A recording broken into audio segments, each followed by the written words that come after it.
I don't know. I don't know anything about super. I don't even need AoEs like you guys.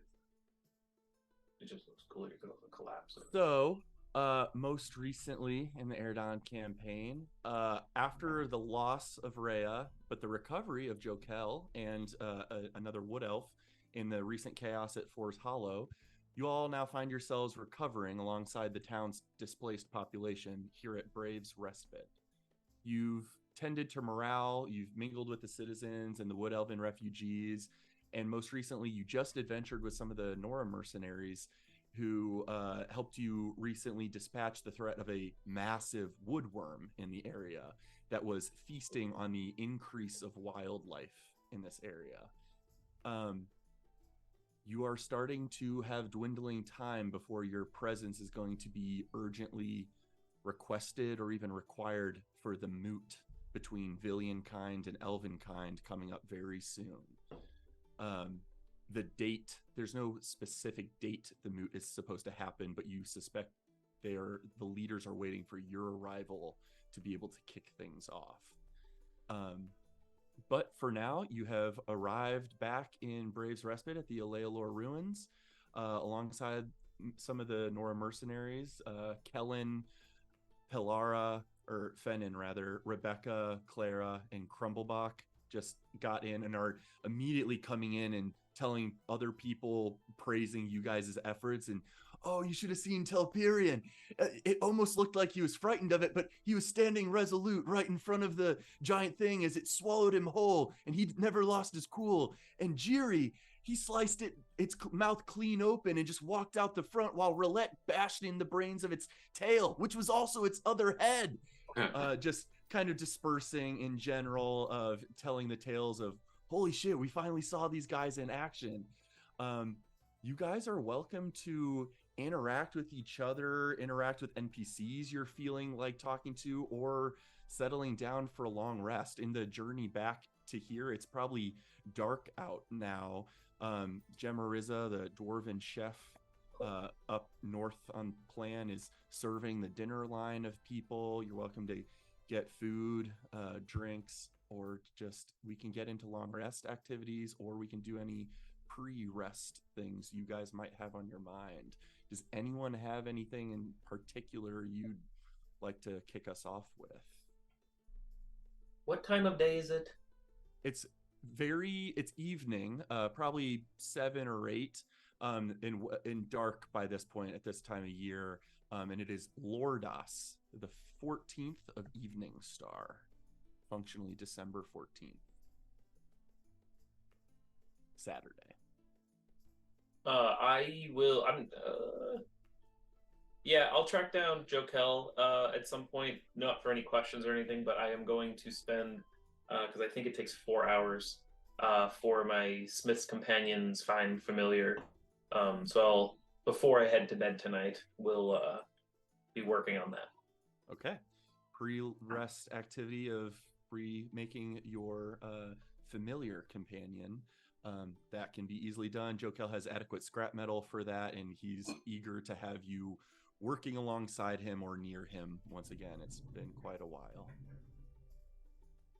Anyone else have anything in particular? Jiri will go find the biggest storyteller in all of we're at Bray's Respite, right? Yep. Because like I'm imagining, real recognizes real. So like Jiri would be able to like identify like the other person that is like capable of like telling some like crazy tales and like getting a lot of attention. So he's gonna go find that guy, whoever that is, and like just share stories with him. But specifically, he wants to ask this individual to help him write like a speech for going to the moot. He's trying to like prepare kind of like a performance, like a grand entrance and like maybe costumes. So he needs someone to workshop some ideas with that with. Okay. Um, I will say, sort of for free, I do want a role to be a part of this out of curiosity, but um, you ask around, and people sort of point you in the direction of one of the three matriarchs, Marin Veld, the high half elven woman. Um, you know that Adola Moreau was the human matriarch who passed as you guys were leaving Forest Hollow, or actually as you returned to Forest Hollow a long time ago. And then there is Marin Veld, who is the short halfling woman, and Victoria Fawn is probably in a 70 or 80-year-old half elf, so she's still got a lot of youth to her, even in 80 years into her life. But you definitely see the charisma she exudes and the general magnetism of how people respond to her guidance and stuff, especially in these times where people have had to trust the Noras for shelter. But Victoria Fawn has been sort of the motivation and morale leader recently, and she is eager to help you with sort of gaining wisdom and how to present a case or a speech of, sure, you want it to be flashy, but you really got to earn people's trust and stuff like that. So out of curiosity, just make a wisdom check for me.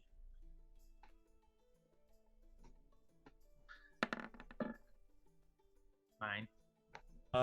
She, like some of the other leaders that you've asked for advice in this campaign of what makes a good leader, what makes a good king or queen, she's trying to guide you in directions, but you do sometimes get slowed down by her sort of re-emphasizing stuff. She knows you're not quite understanding some of her priorities when it comes to guidance.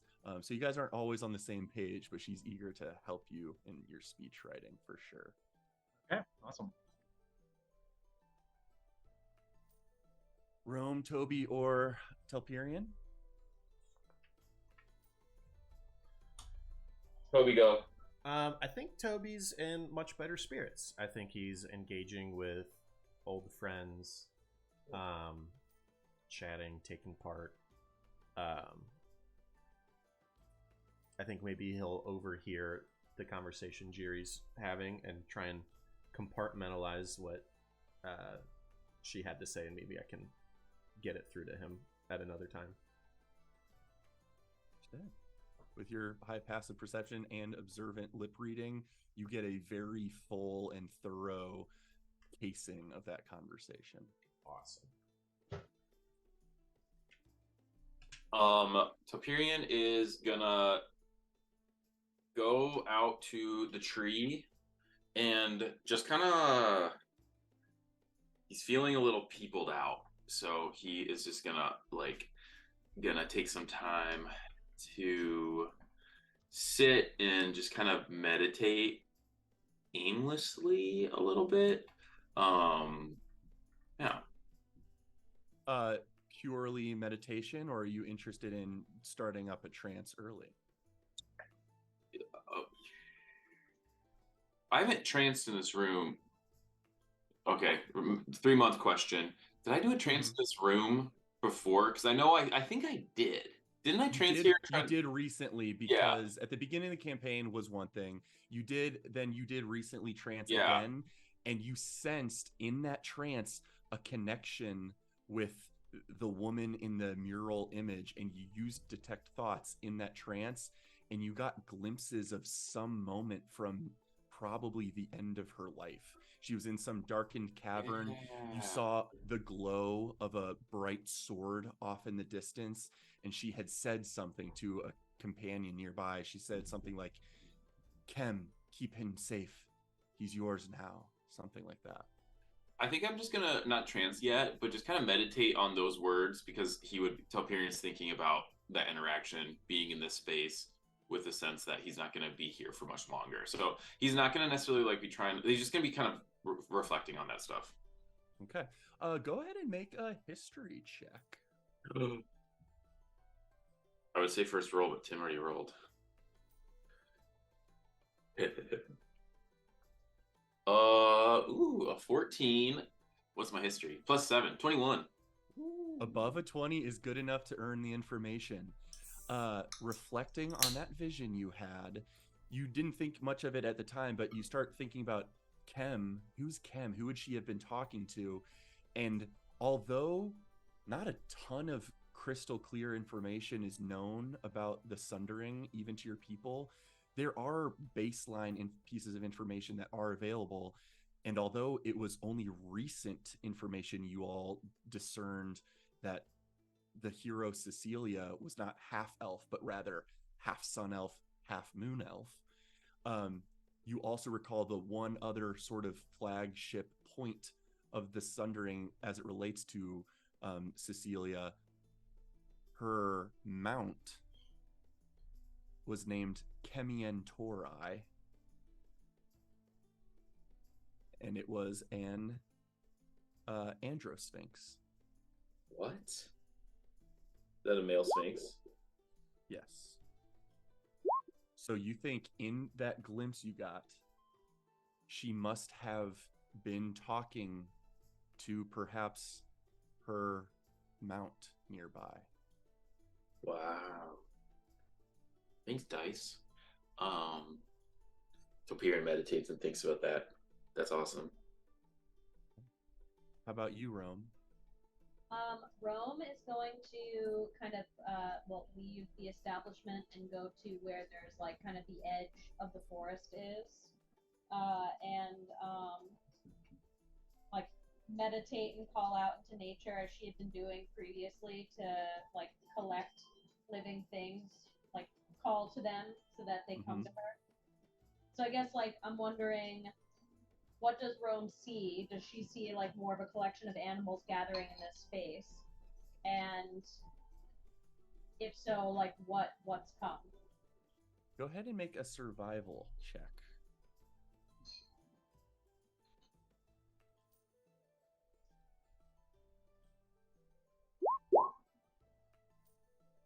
"17 is easily good enough to see what is very obviously a wildly increased volume of creatures here of all manner.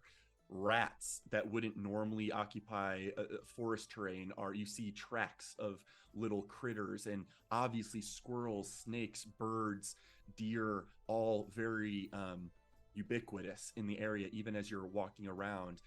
They are still mostly not avoiding, but they're slightly dissuaded from entering the protection of the elven mythal magic that protects Brave's Respite as a structure. It dissuades creatures from entering there purely out of a defense mechanism for like bears and large things.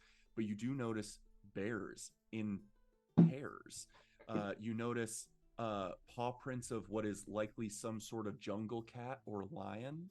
There is a extremely heightened presence of wildlife in the area, and as you and those are just your survivalist instincts of understanding your space. As you reach out and emanate once more your sort of commune with nature beacon call, you feel like magnets being drawn to you. You feel instinctually a connection made in an infinite fractal of connection to thousands of living creatures within even just the 3-mile radius your spell maintains. This could be even insects, and every tiny creature feels your call. With that,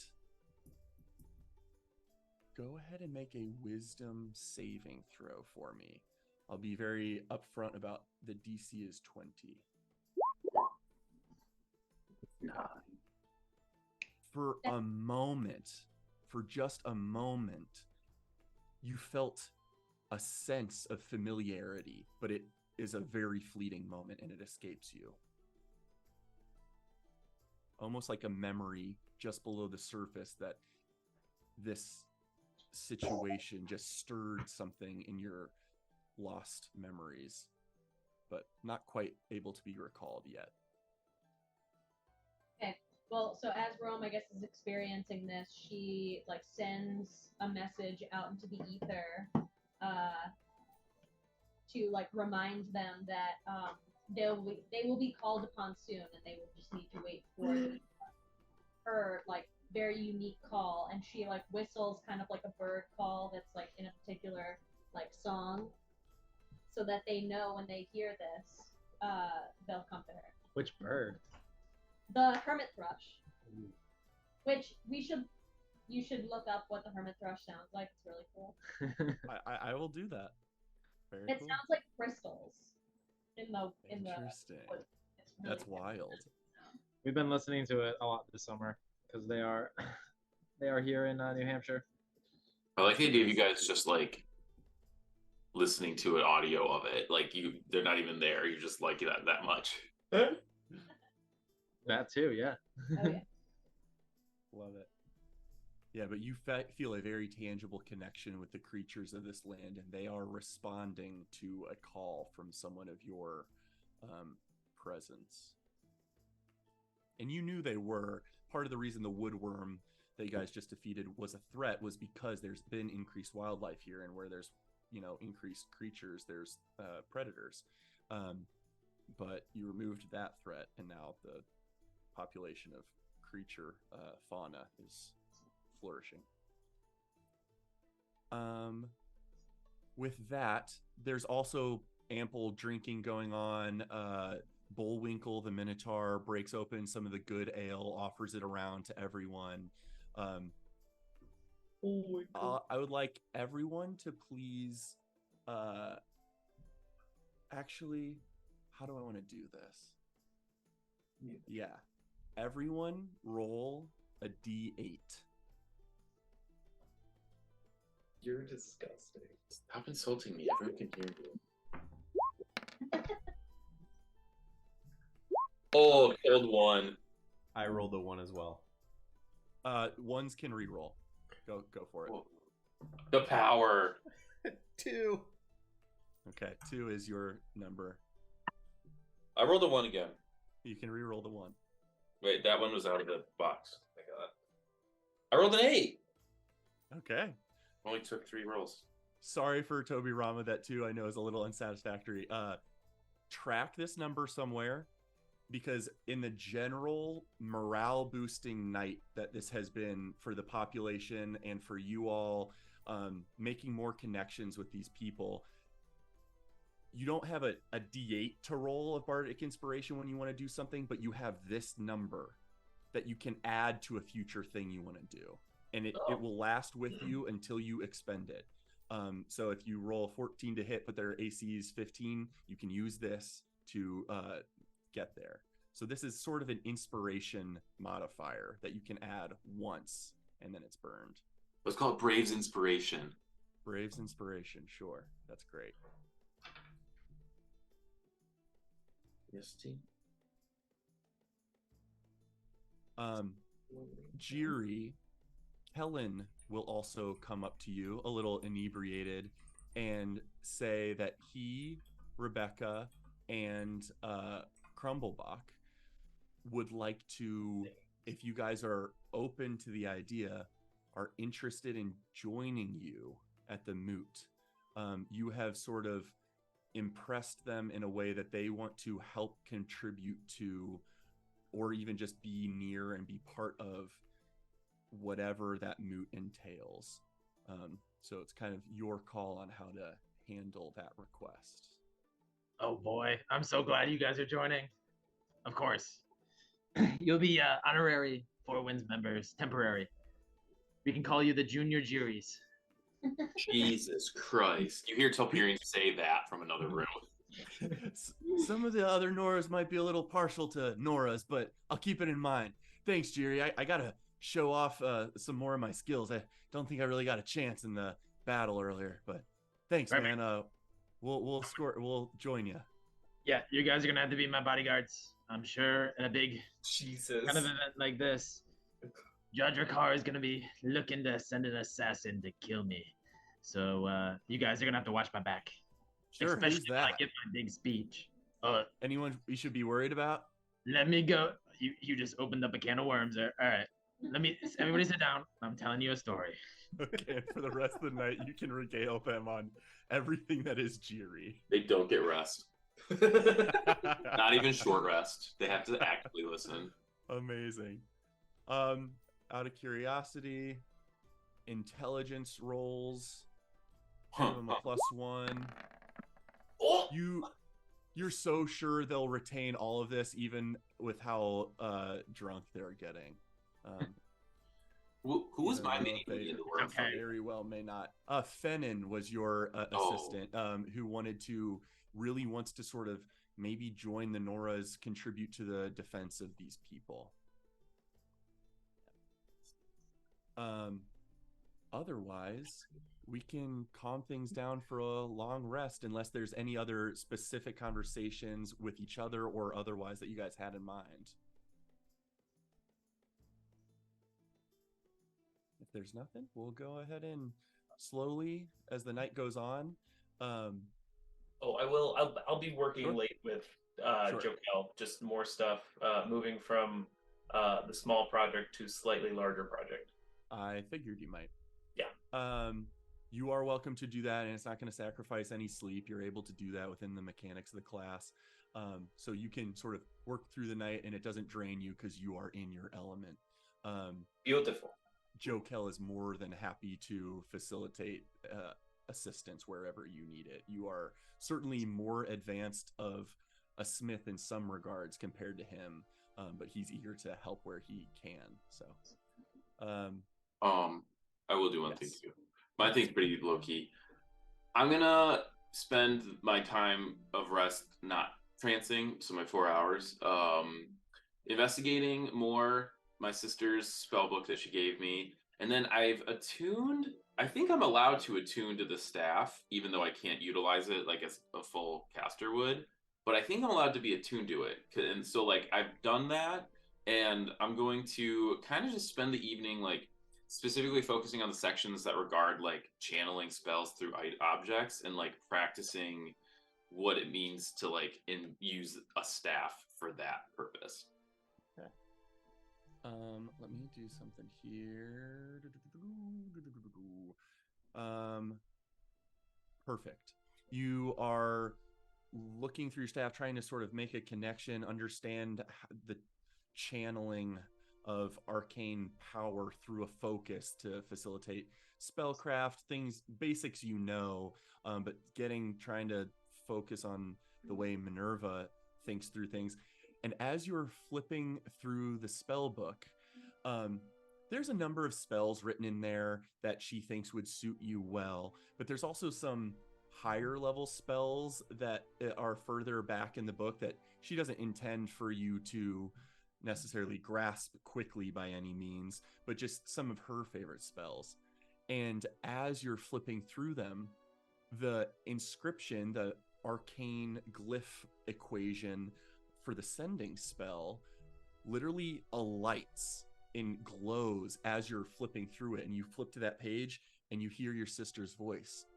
And you hear, Tele, good, you're looking at my book. I can do this for free when you do this, and it doesn't cost it, it's not as restrictive. I do hope you won't dawdle in your route to the moot, dear brother. Everyone's here already. Kinsalo and I have been swapping stories about you. I admit I am also awaiting your arrival rather impatiently, for I have news to share. Elealor-related news.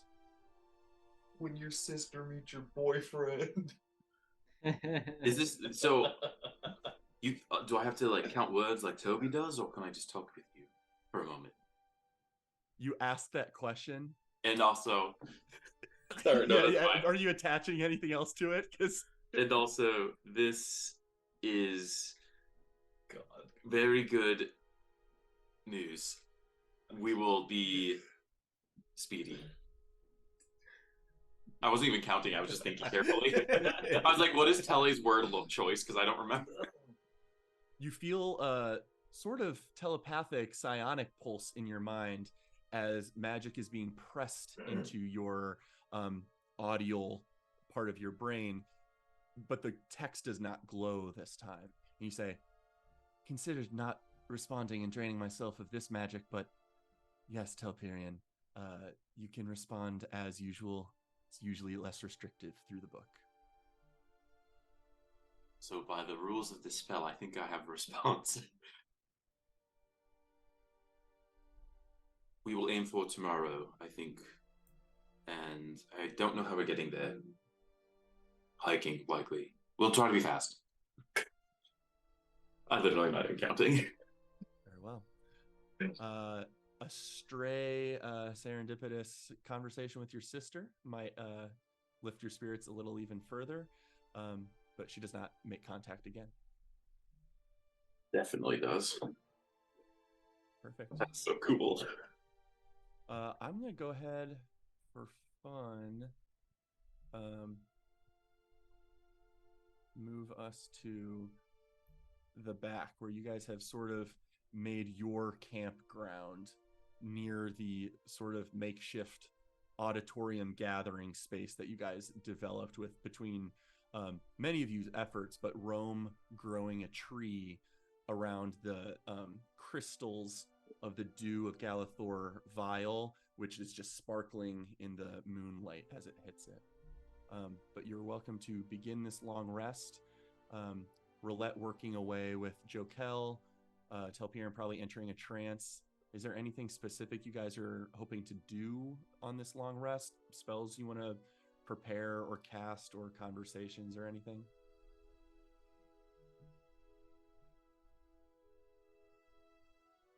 I think after engaging in the night of merriment, Toby will quickly find Telpiran, who's being a little more pensive and studious, and just, hey Telpiran, I just wanted to say thanks. You really helped me out of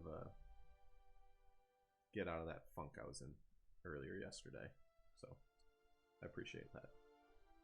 You mean when you was stuck? What? Like when you were stuck in the tree? Is that what funk means? After Rhea, Your depression. Yeah. Funk and depression are synonymous. Thank you. I feel a lot better, and I think you really helped me kind of kickstart that. So thanks. I'm here for you, Toby. Okay. You go to sleep. Unless there's any specifics from anyone else, Toby Rama. Oh God. You are peacefully dreaming. The endless darkness, but the cool, comforting silver mists drift around you until Jiri wakes up and presses his thoughts into yours via magic he does to many other people. And you both have a rather unique night of exploration, of gathering insight. Roulette, when do you return to bed?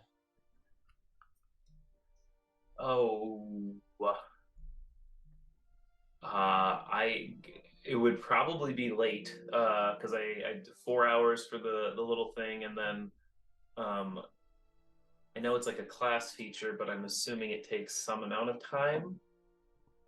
It can be a soft idea of what that entails for you, so you just let us know. I would say at least, so yeah, 4 hours for the little thing, 4.5 for the slightly bigger thing. So I'd say if it was evening, midnight, 1 o'clock is probably where I imagine I would go to bed down. Okay. At the time you return to bed, it looks like everyone is sleeping, so nothing necessarily of note there. But you all do successfully complete a long rest. However, we can take it back. However, before dawn, when it's still dark in the air, you all are suddenly and abruptly awoken by the sound of Toby and Jiri simultaneously gasping and lurching awake. And you can't help but be somewhat roused by this wakening, as it seems full of shock, maybe some fear, but certainly startled. Toby and Jiri wake at the same time. And as all the rest of you rise, you see them sort of looking at each other. Did you two hear something? Ow, my brain hurts. Jiri, were you dreaming? I think so. Oh, I got the worst headache ever. Toby Rama, your head also is throbbing with pain. Oh, yeah, we took like Oh. 5. Jerry, what were you dreaming about?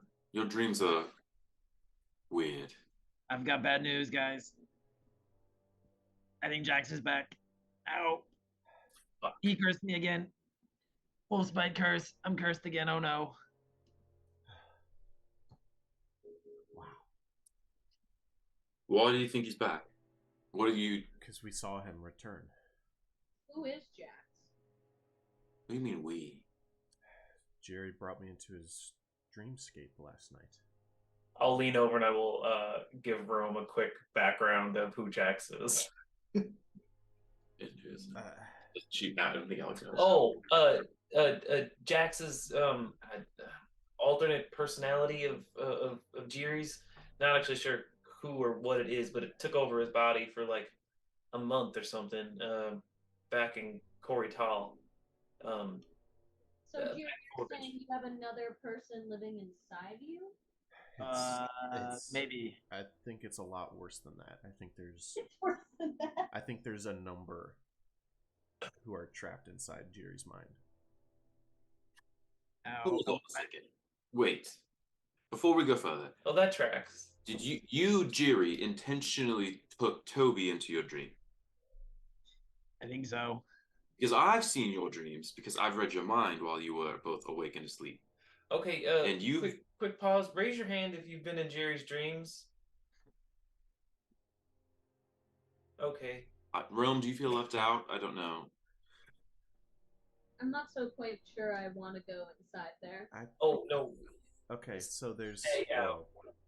there's a lot to unpack. Because- Does that mean when Roulette and I were in the dream together, did we talk? Were you conscious of that? I thought I was dreaming, but I guess Jerry mentioned that you guys had been there before, Telperion twice. I always thought it was just an actual dream of mine. But if you guys are going in there too, I'm thinking it's No, it's maybe it was real. no. They mentioned that you two had both been there, so it's Who was they? The other Jiri's in there. Jerry's dad. Colloquially, we can refer to him as. Oh, the big floating guy up in the air. I dressed as Stormbender, yes. Well, you know how there's the standing water. Do you remember that from when you two were in there? Right. Yeah. It turns out it flows into a central point. And Jax pulled himself out of the center where it all drains. And claimed the next time we went there, he'd take over Jerry once and for all. He's Oh. taking over my dreamland. Well, sorry to hear that, Jiri. Also, I need some terrifying to time know to. that he's still in there. I need some time to try and piece together what happened. I have a question. Jiri, is this your body? Or are you just one of the things inside of your head that is currently in control of the I think that's machine part you have here? This is definitely my body. Is that your body, Telperion? Wait, no, I'm sorry. Somebody their body? Jiri, this question is about you, but you're in fact the only person who I don't want the answer from. Because I don't... Do you think... Toby, you seem knowledgeable about this. Give me some time. I need some time to piece this all together because it's still foggy and I'm just waking up. So let's Yes, Jerry, this is not regroup later today and try and. Where'd you get that body then? What elf did you steal and kidnap and steal their body? See, that's how you think bodies come about. So you did steal this body from someone. No, that you accused me of the same thing. I've never poured another person out of my mouth before, Jerry. It's a magical illusion that I do. And I'm gonna do it on you, just wait. Can you become me right now, then? Oh, I can do better than that. And then he like does the thing, except for he's like Telperion, but like bigger and taller and more muscular, and like his horns are like way taller. I thought you were gonna go like a pudgy 40-year-old dad bod from Telperion. Oh, man. No, just even more. I don't know which is worse. We Oh can do my that God. next. And then he does that, and now he's Fat Telperion as well. When you were the like hunky one though, he'd be like, "Oh my God, I look so good." So, all right, we can I regroup. can't wait to go talk to Kinsalo like this. Oh my God, that'd be hysterical. You just tell him that. He's Yes. been working out. Yeah. Oh, I thought you would the daddy body one. Either one would be funny.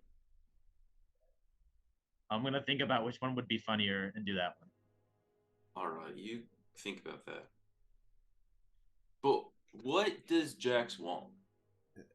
Control. He wants agency. Doesn't Audros want agency as well? I imagine Yes. all of the people in Jiri's mind would like agency, but Jax is ferocious.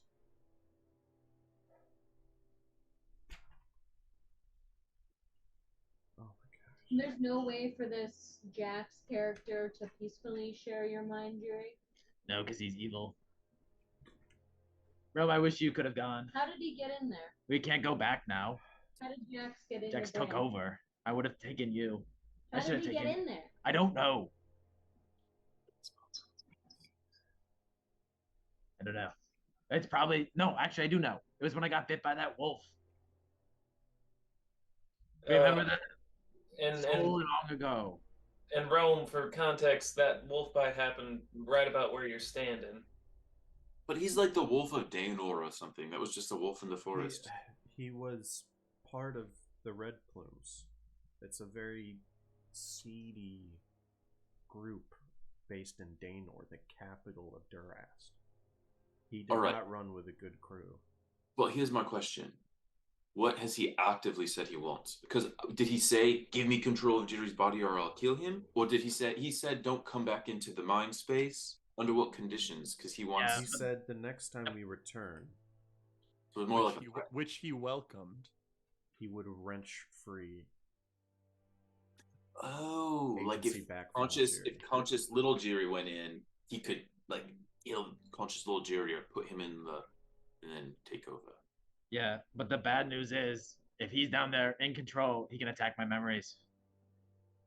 That's what I was doing to his. What? You were attacked? Yes, I was. I was destroying his memories. It backfired because I don't know. Somehow he found them all. Wait, did he find your actual memories or the memories from the book and stories, the fuzzy ones? Jack's memories, his own for some reason there's Jack's memories down there, and there's Meko memories, and there's I don't know, all sorts of weird. Yeah, that guy too. I killed him. There's a Jeb Jiri. There's more than one Jiri. Did you kill? Some dude named Squall. He was trying to put memories in wrong places, so I had to execute him. That's what you guys taught me to do. Anybody does anything evil, I get to execute them. When did you execute a man named Squall? In our dream last night. Oh. Well, if he was really bad, then yeah, I was probably doing people a favor. Yeah, that was the weird thing is he was trying to put the memory right where you guys put it. So I bet you guys put him up to it. Clearly. No, we were trying to put the memory in the spot that made sense, so Squall was probably trying to help you. That was the wrong spot. It's not like we're going to need to separate all of these personalities from this one body. This is my body. They don't get it. We're going to have to find other bodies for them. That's what I'm saying. What if we found find the Jax body? I don't know. Oh yeah, Jax is dead though. We saw him die in his memories. How did he die? Oh, he got stabbed by a Squall. In real life or in the memory? In the memories. Which is Telperion, are we able to reach out and try and speak to you telepathically whenever? Okay, Toby will say to you, there's so much going on, and Jiri certainly doesn't understand it. Give me some time to try and piece this together, and we can reconvene later today on our journey to the mood. But I feel very confident Jiri isn't certain of how this is working, despite his confidence. I'll think back to you. I know exactly how this is working, guys. It Come was, on. it was all telepathic. I know. Jiri just happens to say that. Oh my god, I love that. Toberian laughs, and then Toby thinks to you, if we're going to the mood, the people there will surely be distracted, but after the mood, could ask, like, one of the healers from my grove, or someone, Minerva, somebody who understands. We don't even know the nature of this affliction. Is it a curse? Is it arcane? Is it from the... I don't know. So we need someone to help diagnose this, because I think this is beyond our abilities alone. I have some guesses, some theories, and I just need time to put them together and be prepared to try to help Jiri understand this better. Then we'll get... Have you ever completed an exorcism? Could we possibly explore something like that? What's that? I mean, I feel like this is something that Toby maybe would know something about. Exorcisms. Sounds like exercise, and I don't like exercising. No, not exercise. It would be to like physically that is a good point, Roman. Something we tried when we first started understanding that there was a dual nature. I tried to remove a curse from him, thinking maybe he was cursed with the wolf something inhabiting him. And upon trying to remove the curse, this other identity, Jax, was able to gain control, and he was out and about with us for a few days before he just left. And then the next day, Jiri popped up. There's a lot going on that doesn't make a whole lot of sense. Yeah, I think that maybe perhaps this isn't necessarily a curse that we should be concerned about, but more so that it's almost like Jiri has been possessed by other personalities, and perhaps those possessions need to be removed. Maybe if we found some voodoo gypsy witch doctor, we could see if they could perform a exorcism. Exactly.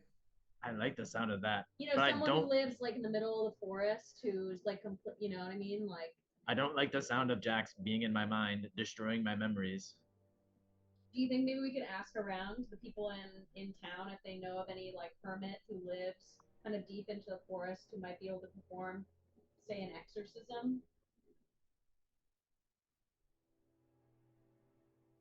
Well, since these people aren't in the town and we're like the middle of the true forest, I don't know that these people have, because they're like refugees that they're hiding. They're new here. They might not have any good connection. But I mean, we could keep an ear out. I do agree that we need help. We don't.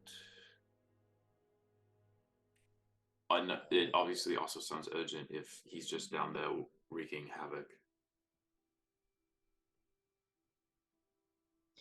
I say we go back in there and kick his butt once and for all.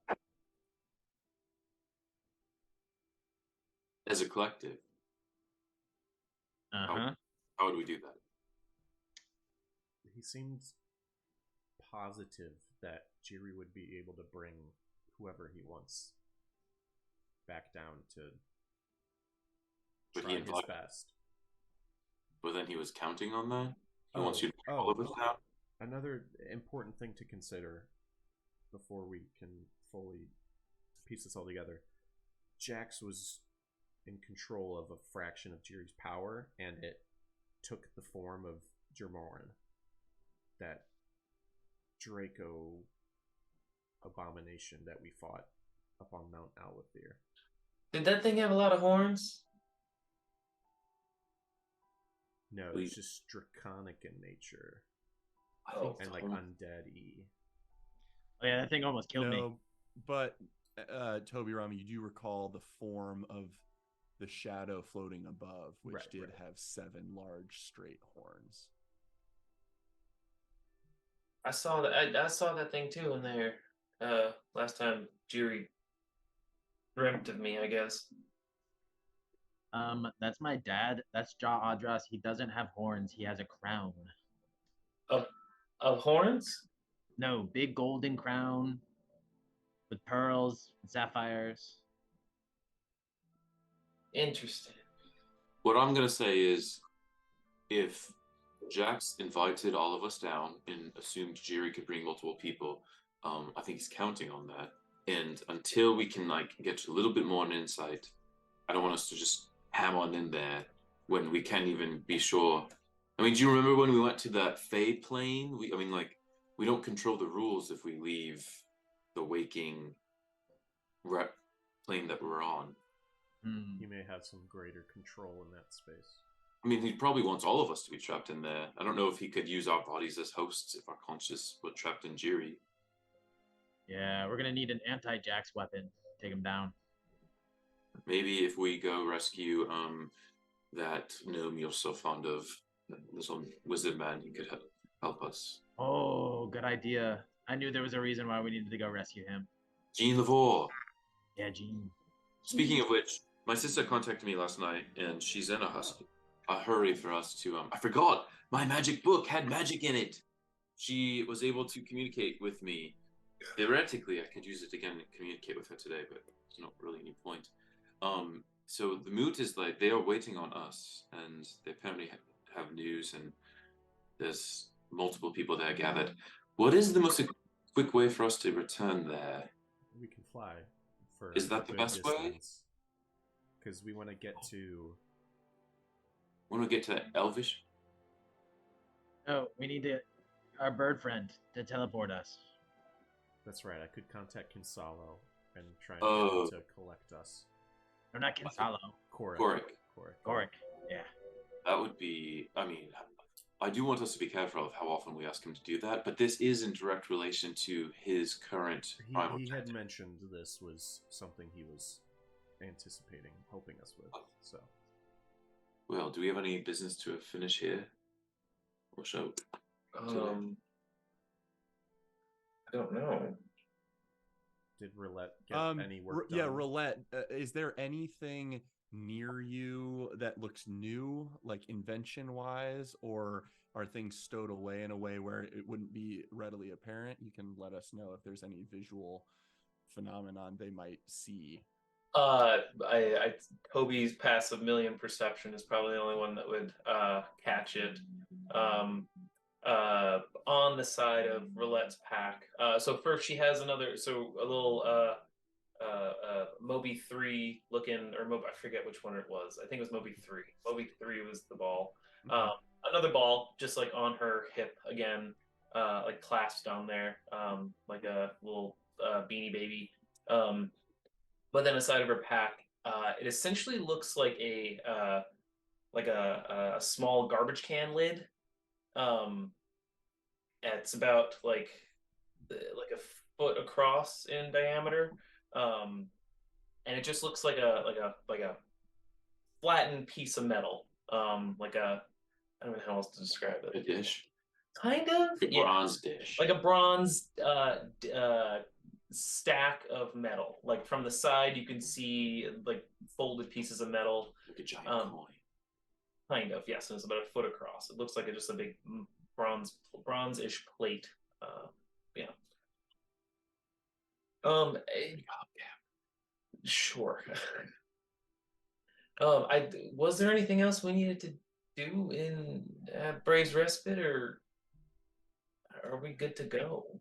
What's that heap of metal? You haven't seen this. Why not? We're standing there together. No, Toby's the only one who notices it. I'm not showing it off. How many people can Korik transport at once? I think it's however many can run through a portal before it closes. I think we should be good. Because we got a lot of junior juries that want to come with us. Don't call them that. Oh, who's coming along? Just some bodyguards. I need protection while I'm there. Well, we do need to talk to them before we leave. And with Rhea gone, and I presume Joe Kell's probably going to want to rest. I don't know who they are going to have to lead them. We probably should talk to them before we just abandon them. Did someone like step up? I feel like this is a. Rebecca's been stepping up. Okay, Rebecca. That's what I was gonna say. But also, it might not be her ambition. We shouldn't just have that foisted on her because she was the next in command. You know that we should talk with the matriarchs. The matriarchs before we leave, and just That's wise. They're always going to be in charge. People are always going to look to them for guidance. So, I think whoever they deem as a appropriate leader might be the best thing for everyone. Well, let's get them in here for breakfast. At our table. Let's go join breakfast first. Gotta get them in the habit of using this space. Why? Because it's nice. We made it nice. It's really nice. It's really nice. I really want it. I will, as we're going to breakfast, I will go track down Jokel and show him one final change I made to the top of that bronze garbage can lid. Just as his name on his plaque was a big ornate D apostrophe for his original store, the garbage can lid now has a big D apostrophe on it as well, just ornately scribbled or like hand chiseled onto the top. It's chiseled. Oh, I see what you were going for. I couldn't quite get my mind around it. That last modification, that'll suit you well. Hey, what's this? Oh, you didn't have to do that, Red. That's real sweet of you. You've been a incredible asset in helping me kind of recoup and get some of this stuff up and working again, and it's the tiniest bit of thanks I could do for you. Well, saying you're an asset to our people is selling it way short. It's been good to work alongside you. Can't wait to do it again. Jokel, do you is there anyone in Braves Respite or in kind of the populace who's like an artist or anyone? I forget if we had one in town who's like I don't know, a painter, someone a bit more skilled at drawing faces. I think one of the only people I can think of off the top of my head would be Ira. He's got the calligraphy down for his spell scribing and stuff, so he'd probably be the one to turn to. Okay, I might go track him down. I want to go see Fennin and Rebecca and just the elves. Perfect. They eagerly welcome your arrival into their sort of clustered area where they've all set up bedrolls and stuff. And Fennin still sort of grabs at her throat every time she speaks, but she is eager to speak and get that muscle working again. So it's raspy, but she will, hey, thanks for letting me tag along yesterday with the hunt. That was strange, but I like putting whatever skill I have to use for these people. And I think Yuri's already getting along pretty well with some of the youngins, so I might like to stick around. Maybe we can send some scouting parties, see if there's any other refugees in the area that might be looking for shelter. I would love for you two to stay with these people. This is the closest thing I'd offer you to shelter besides my own home in the Emerald, to which you are welcome if you ever wish to visit.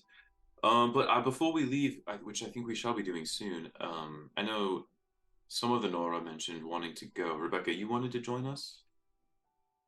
Oh, yeah, that's right.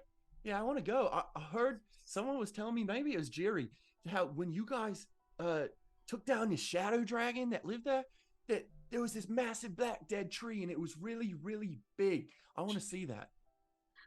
Really, really big indeed. Yes, you're welcome to join. And Fennin actually said she was hoping to stick around here.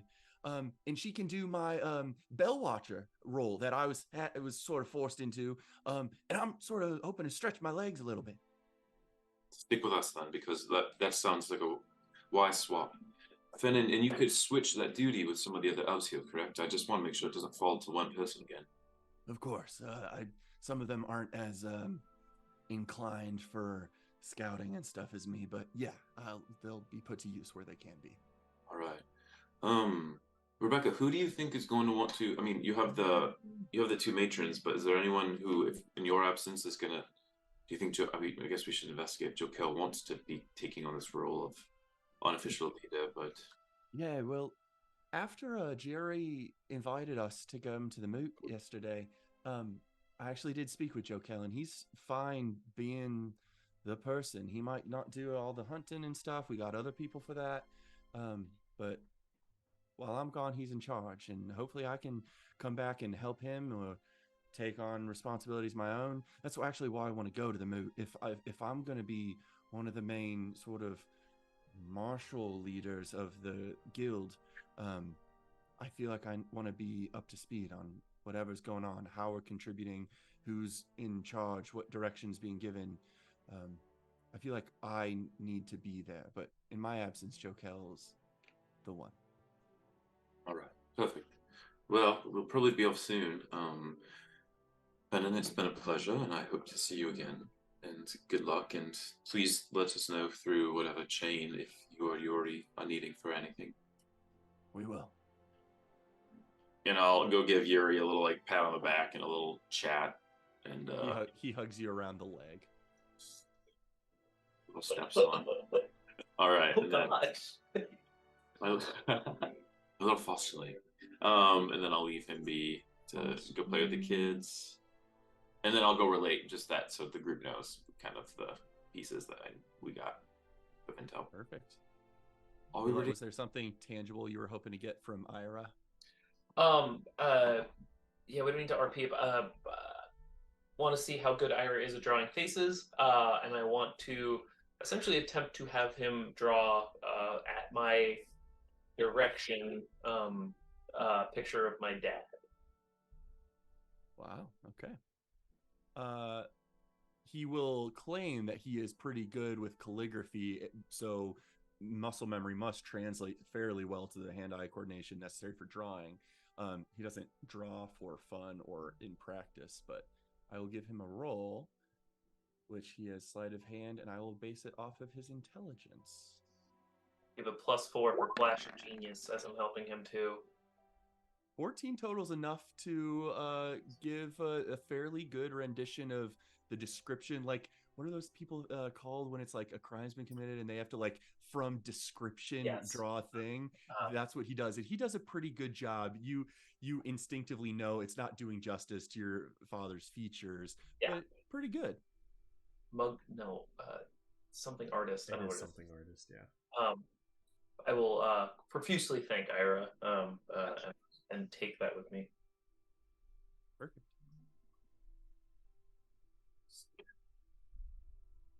Anything else? Is there anything else we need to like prepare before headed over to this moot, or? I probably just need to send Korik a message to see where he can pick us up from. Oh, just my costume. Hold on. I gotta go get changed. Jerry runs off, gets out his disguise kit, and puts on his like royalty outfit. Amazing. Chrome's gonna do her like whistle call to the animals in the area. Oh, are they gonna come to the portal with us, Rome? Ideally. Rome. One more time. Make a wisdom saving throw.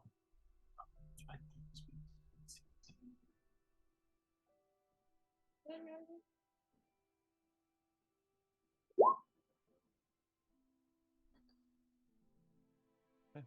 Oh. You make your call out to the wild of the surrounding area, and again, you feel the connection that there's something familiar you should be able to do with that connection, but you can't quite place it. No creatures immediately come to your literal sides, but you know you have a connection with them and should be able to call on them. You just need something unlocked in your mind, and you will instinctively know how to do that.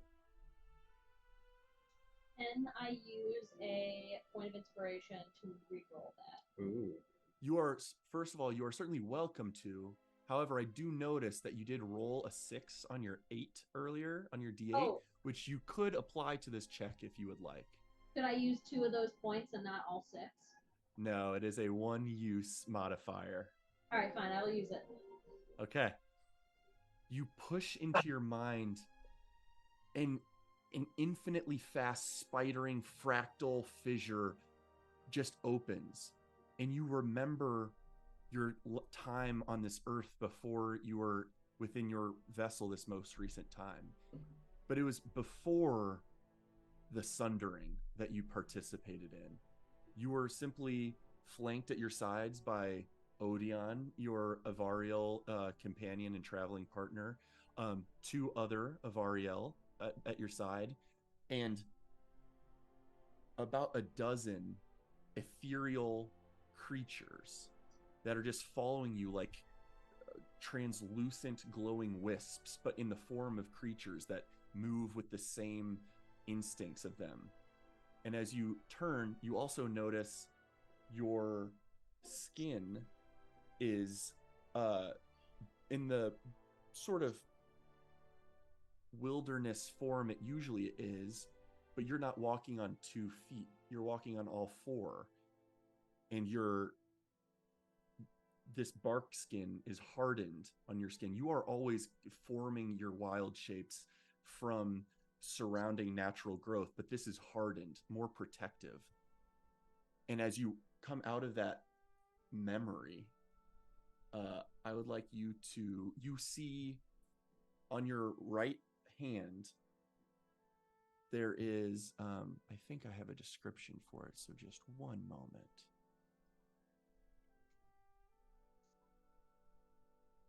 I think I may have just developed it in my head. But your skin, your bark sort of splits, and it doesn't feel uncomfortable. It feels empowering. And from within, you see small little veins of metal. You see small little glowing slivers of amber beneath your skin, almost in the form of like a vague rune. And you can add, and no one else can look this up, but you can add Blessing of Earth's Embrace to your inventory. Whoa. So you can go into your inventory, search Blessing, and it should pop up there.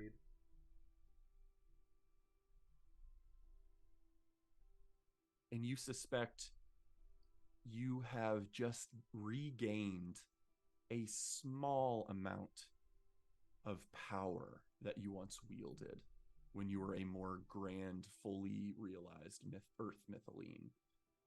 You are regaining your blessing that Corellin Lorethian granted to you.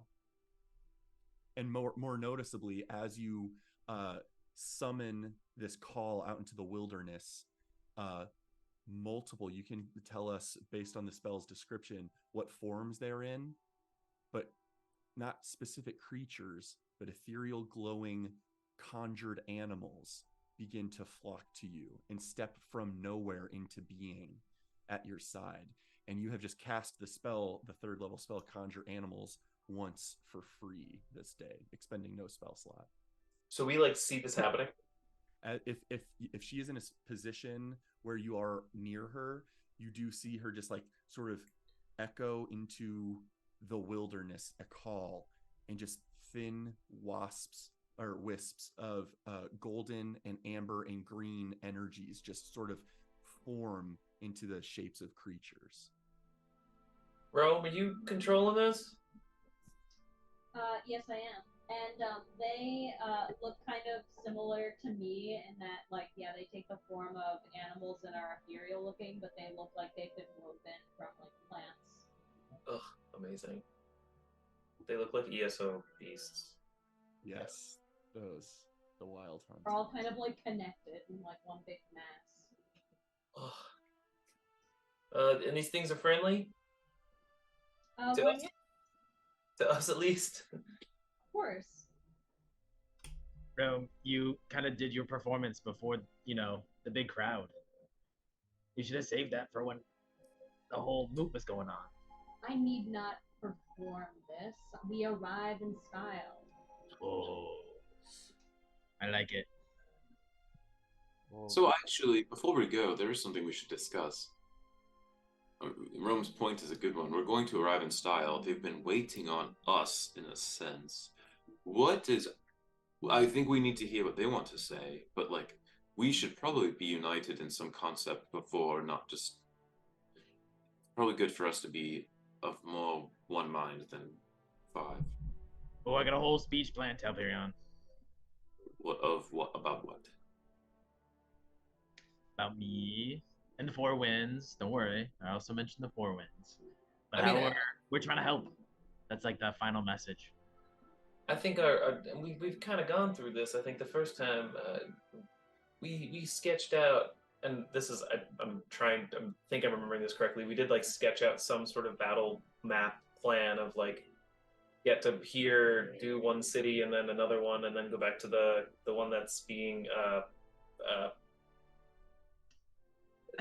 the city that's held off or whatever it is.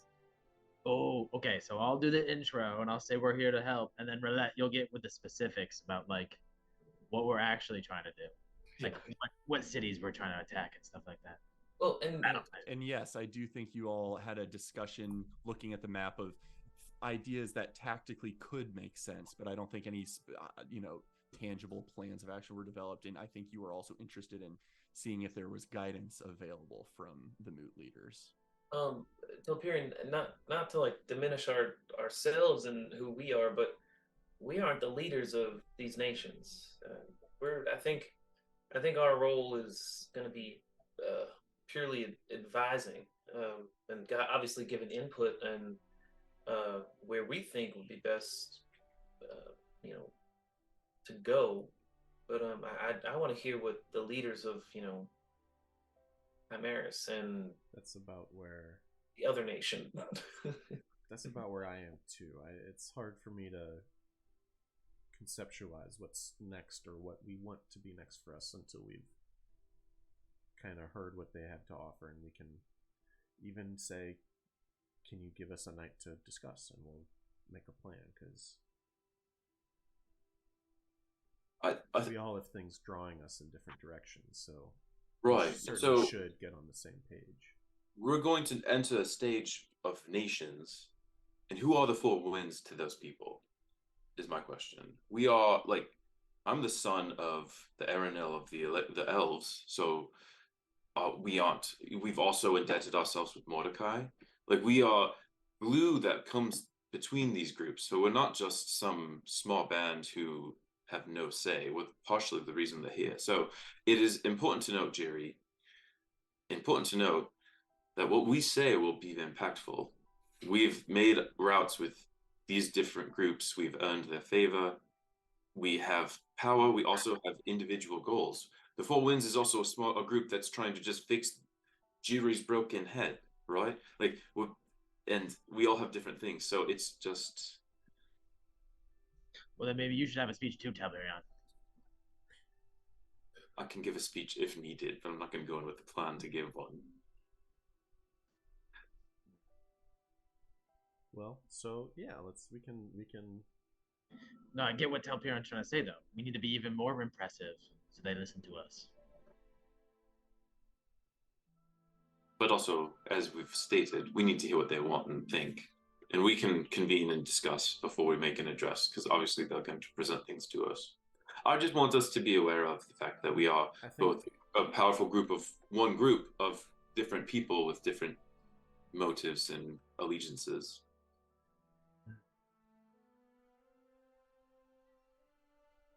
Rome's thinking on it is an earthly scale, while it's important to also realize that, and maybe this can be something we consider, is aiding Jiri and solving what's going on in his head could make us a much more capable group to help.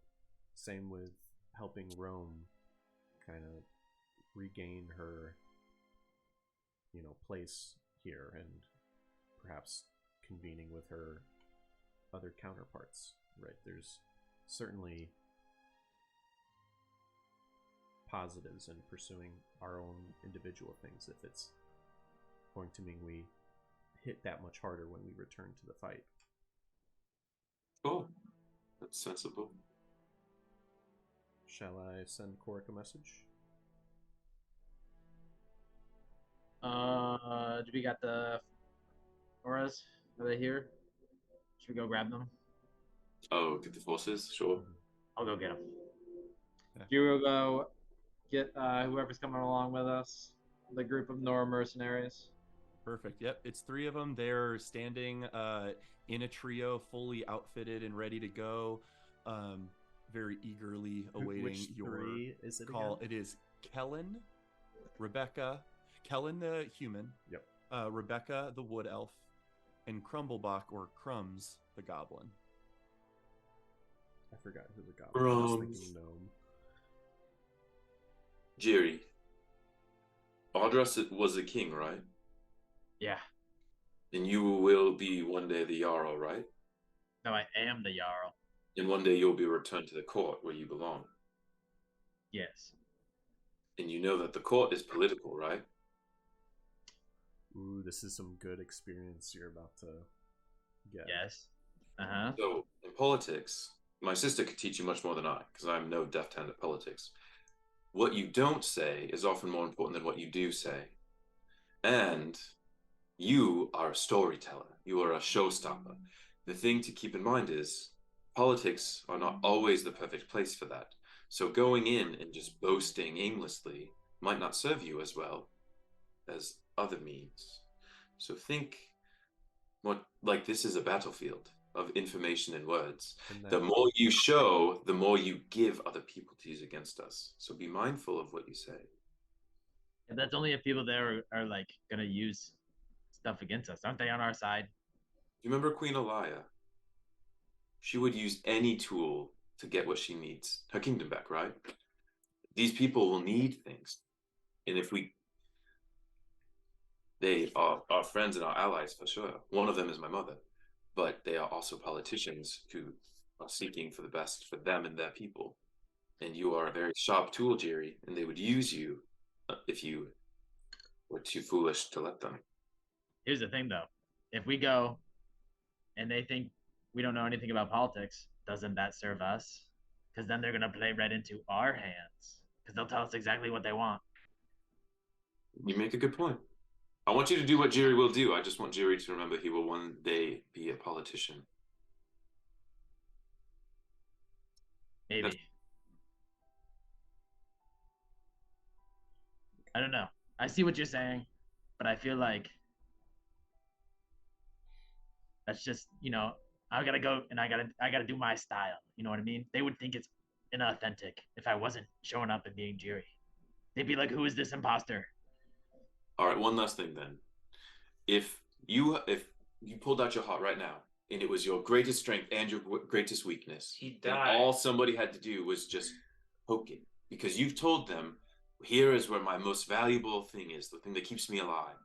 No leader that we've spoken to has ever told us what was the most important thing to them. They say it's my people, it's this or this.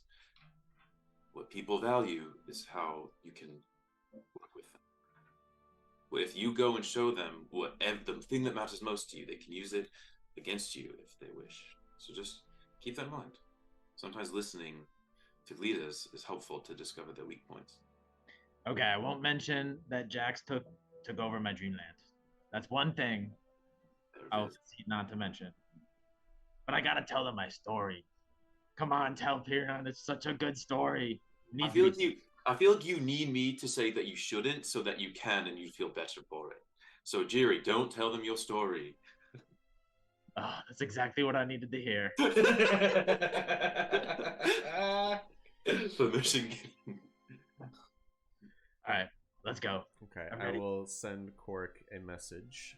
Let me click it off.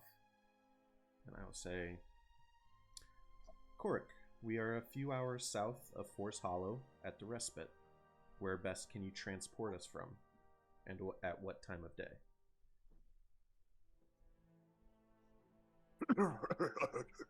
That's not a word. It's 4. Toby Rama, wonderful to hear from you. I can escort you here Whenever you like. Within the hour. The tree in front of the ruins should serve nicely.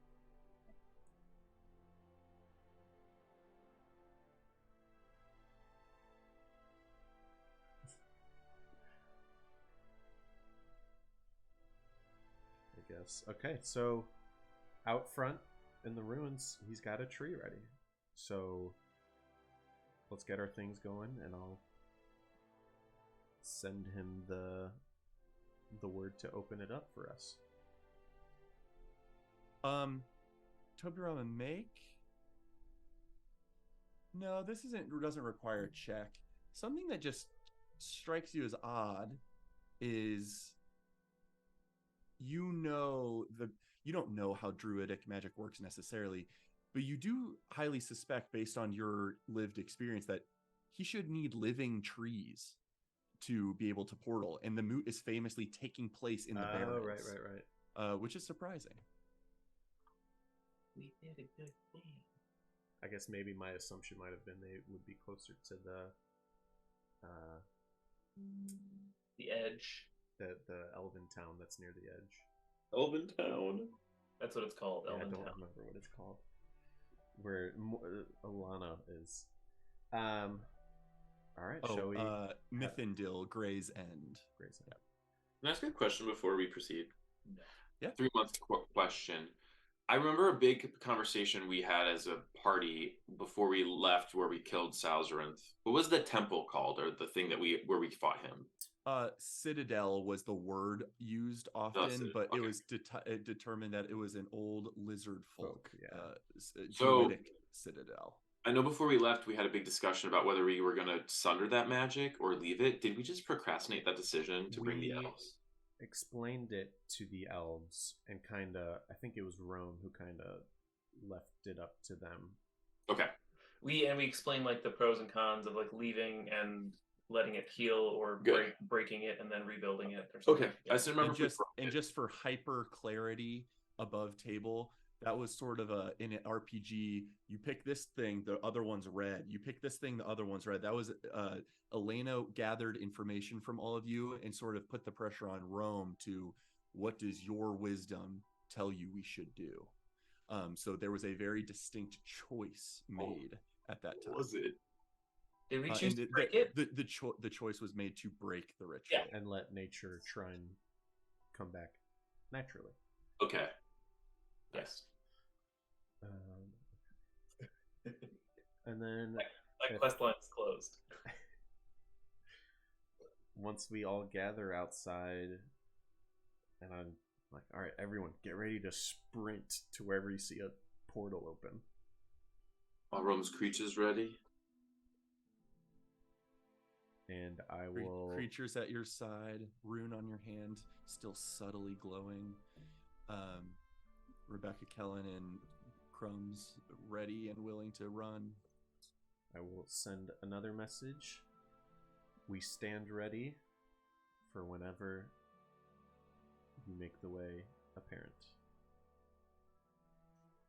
Wonderful. Give me 10 more minutes or so. Tree striding is like sprinting sometimes. I need to reach my destination first. He said 10 minutes. So be on the Did lookout. did he say anything else that I could puzzle over? Any weird old man shit? Yeah.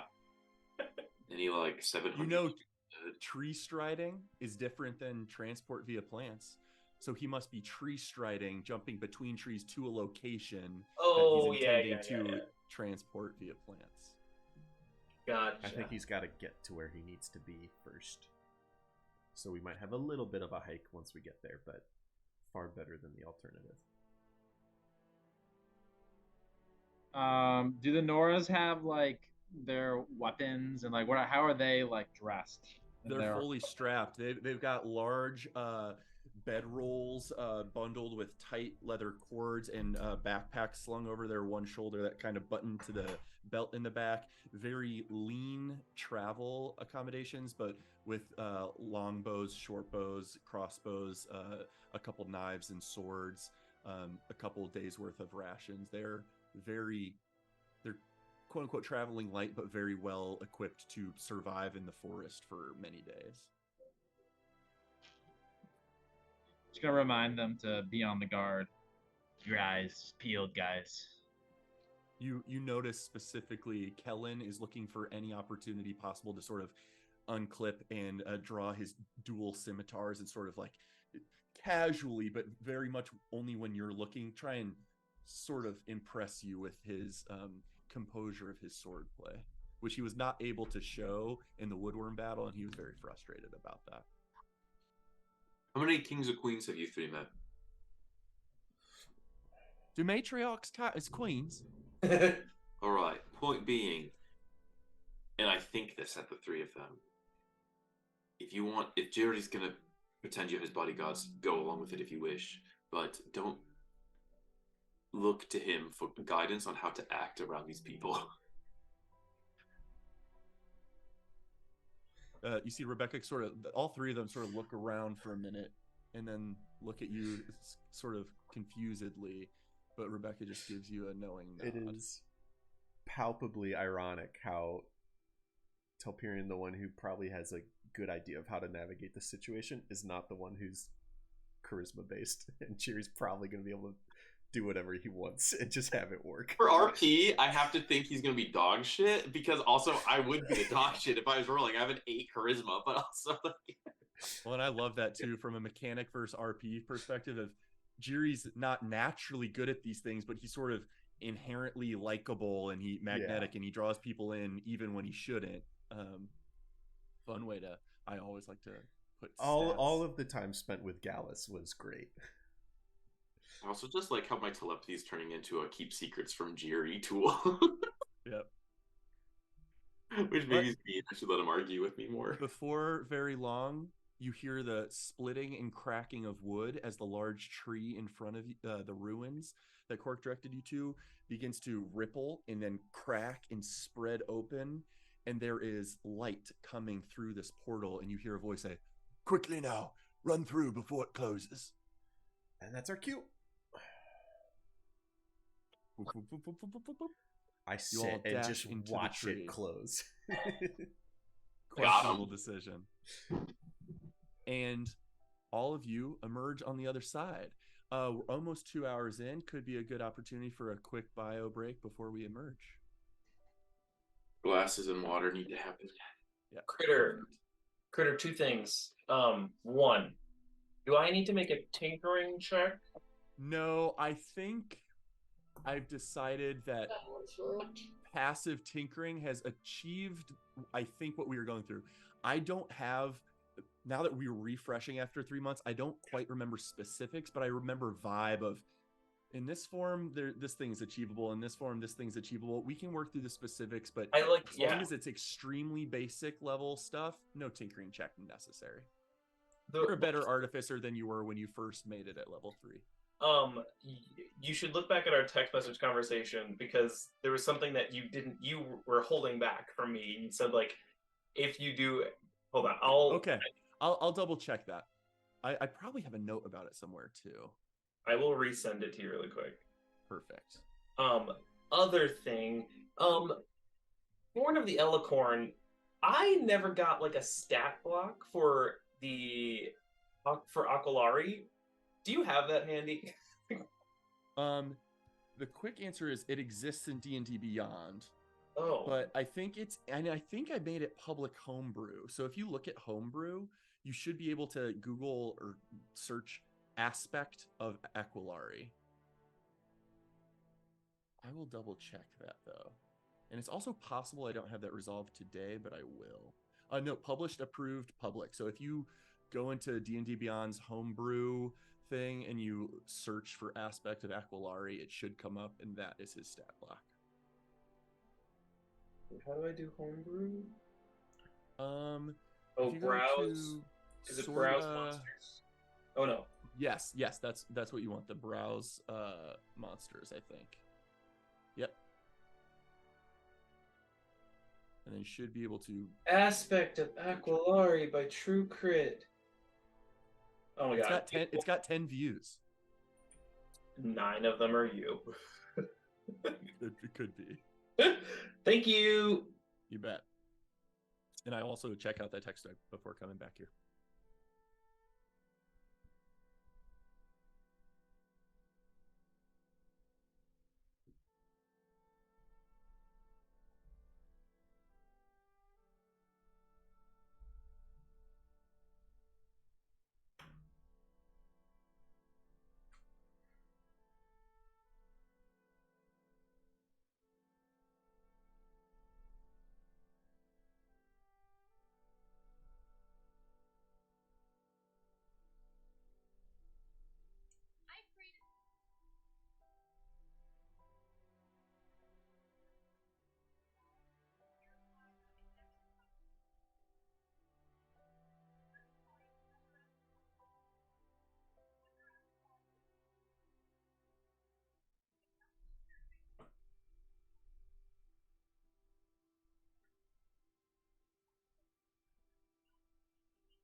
So, Amelia Tyler, who's the narrator of Do I know Baldur's that? Gate 3, Oh, okay.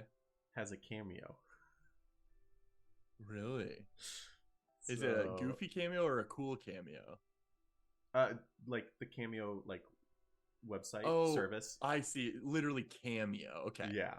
Did it ruin or spoil something? No, but I'm interested in at some point in the future writing something up for her to narrate, maybe from this campaign, in like the Baldur's Gate 3 narration. Oh, cameo through cameo. She's doing requests of stuff. Yeah. Holy shit! That would be epically cool. That would be sick. It's $50 for a video, and I've seen some as long as 3 minutes. So, yeah, I totally forgot for a second what cameo was, but yeah, wow, that's very clever and cool.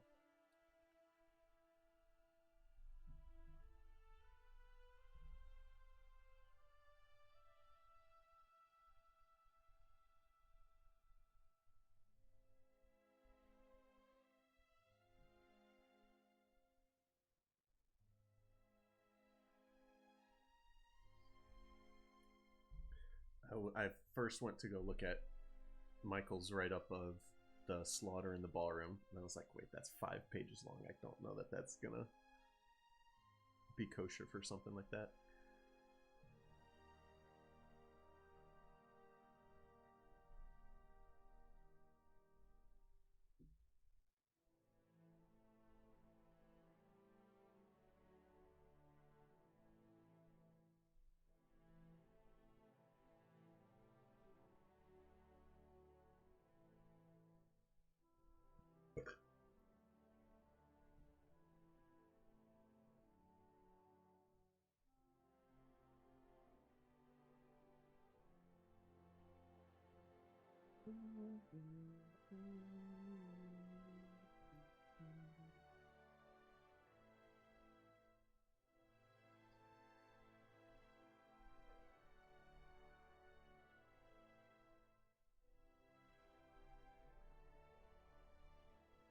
I've missed Twin Elms.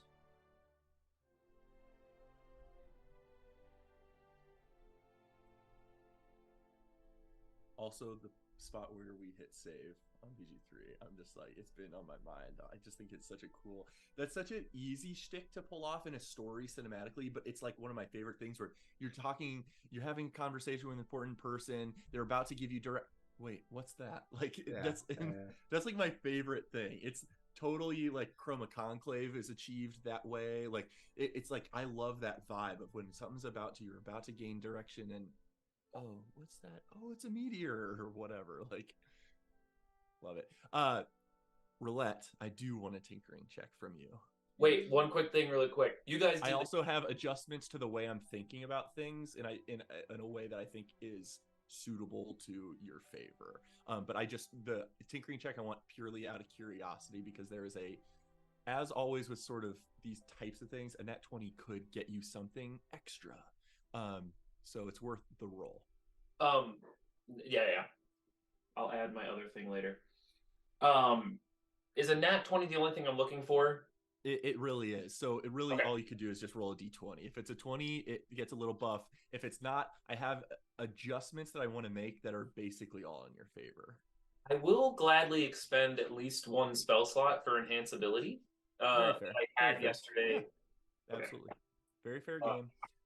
So I will roll 2 d20s. 2 d20s. Let's see if either of these is a 20. No 20. Oh, it looks so close.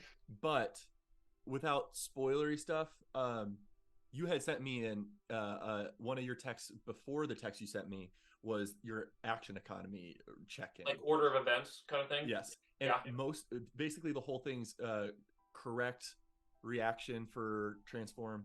The only difference is I was giving a caveat that I now want to sort of restrict a little bit more.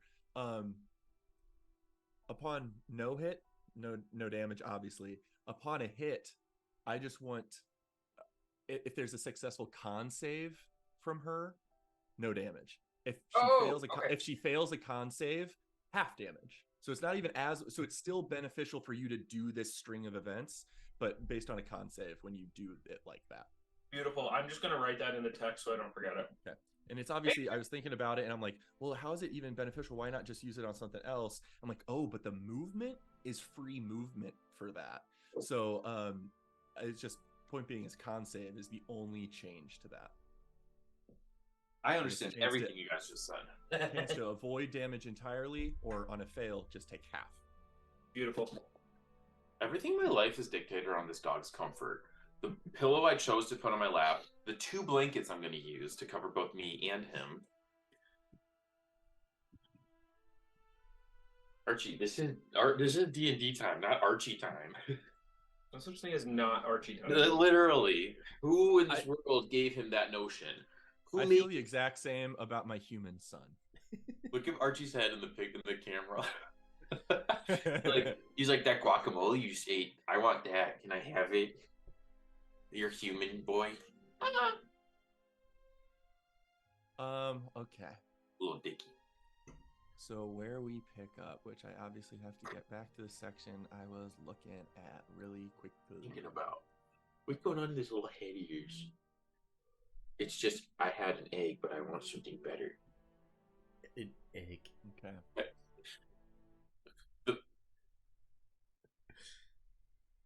As you all step through with your 3 Nora allies as well as a host of creatures around Rome's form, you step through this portal and emerge in the familiar crunch of the Barrens, as I will move us to that screen.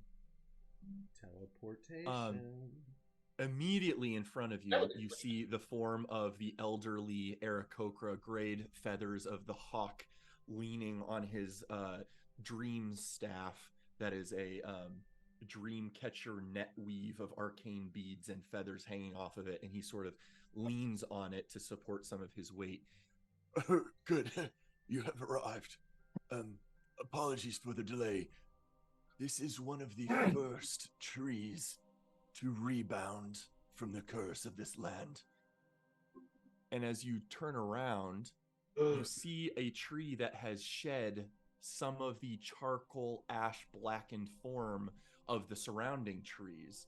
It is starting to get some brown coloration in it, and most notably at the base of this tree, there is very distinct flora growing from the ground near its roots in a pattern that looks like reeds of peacock feathers that end in iridescent scales. The exact pattern of coating that Aquilari had. I wonder if Aquilari slept here or passed by here. You do also recall. Actually, you make a nature check. Yeah, because I was gonna say I want to investigate and look if there's feathers or scales beneath these flowers or something. Yeah. 12 plus 7, so 19. 19. First of all, you recall that it's not like stuff grew anywhere Aquilari stepped or went. You do recall Sarzarinth slayed Aquilari. That's how the horn broke off. It's possible that his body nourished this space. You also know that similarly to shadow creatures, devils, demons, fae slain on this plane will take time, but will recuperate their true form back on their home plane. You can only be truly slain on your home plane when you're one of those magical creatures. But the form Aquilari had here might have fallen here. And there's definitely harvestable feathers here. I'm going to harvest them feathers. Okay, go ahead and make a... generally, I think this is... It's not Nature. Seeing Telperion start doing something intently, I will go over and give you some guidance. Did we know Aquilari? It is nature. It's herbalism if We you found want. its horn inside of Sarzarinth. Sarzarinth had its horn inside, and I think Sarzarinth had a line of dialogue that indicated he had become victorious against Aquilani. Critter so thinks of this as a video game. He had a lot 100%. of dialogue that triggered when you did Yes. X. Branching paths, endless choice, but yes, it's a game. In general, herbalism or anything like this has been. That's what I was thinking of, herbalism. So I want you to make an herbalist check for harvesting, but if that's the same modifiers as nature, then it's just the same modifiers. Because it's just proficiency plus that thing. So it's just like when you have someone do sleight of hand or like lockpick. Usually that ends up the same. Add a D4 on there. Yep, I was just specifically thinking of 18 plus 7. That's a clean 25. Roll a D6 for me. Oh god, if I get a 1 after. I got a 6! You gain 7 Elicorn feathers. Still not gonna let you ride it. Which you are Can I certainly, see that one? not knowledgeable about the magical capability of Elicorn feathers, but you're sure those could be put to use in some way, whether alchemical or otherwise. Perhaps even used as a quill or of some sort, but there is a distinct sort of iridescent scale at the base of each of these. It's like the pen part, the scale, and then a beautiful plumage of feather coming off of those.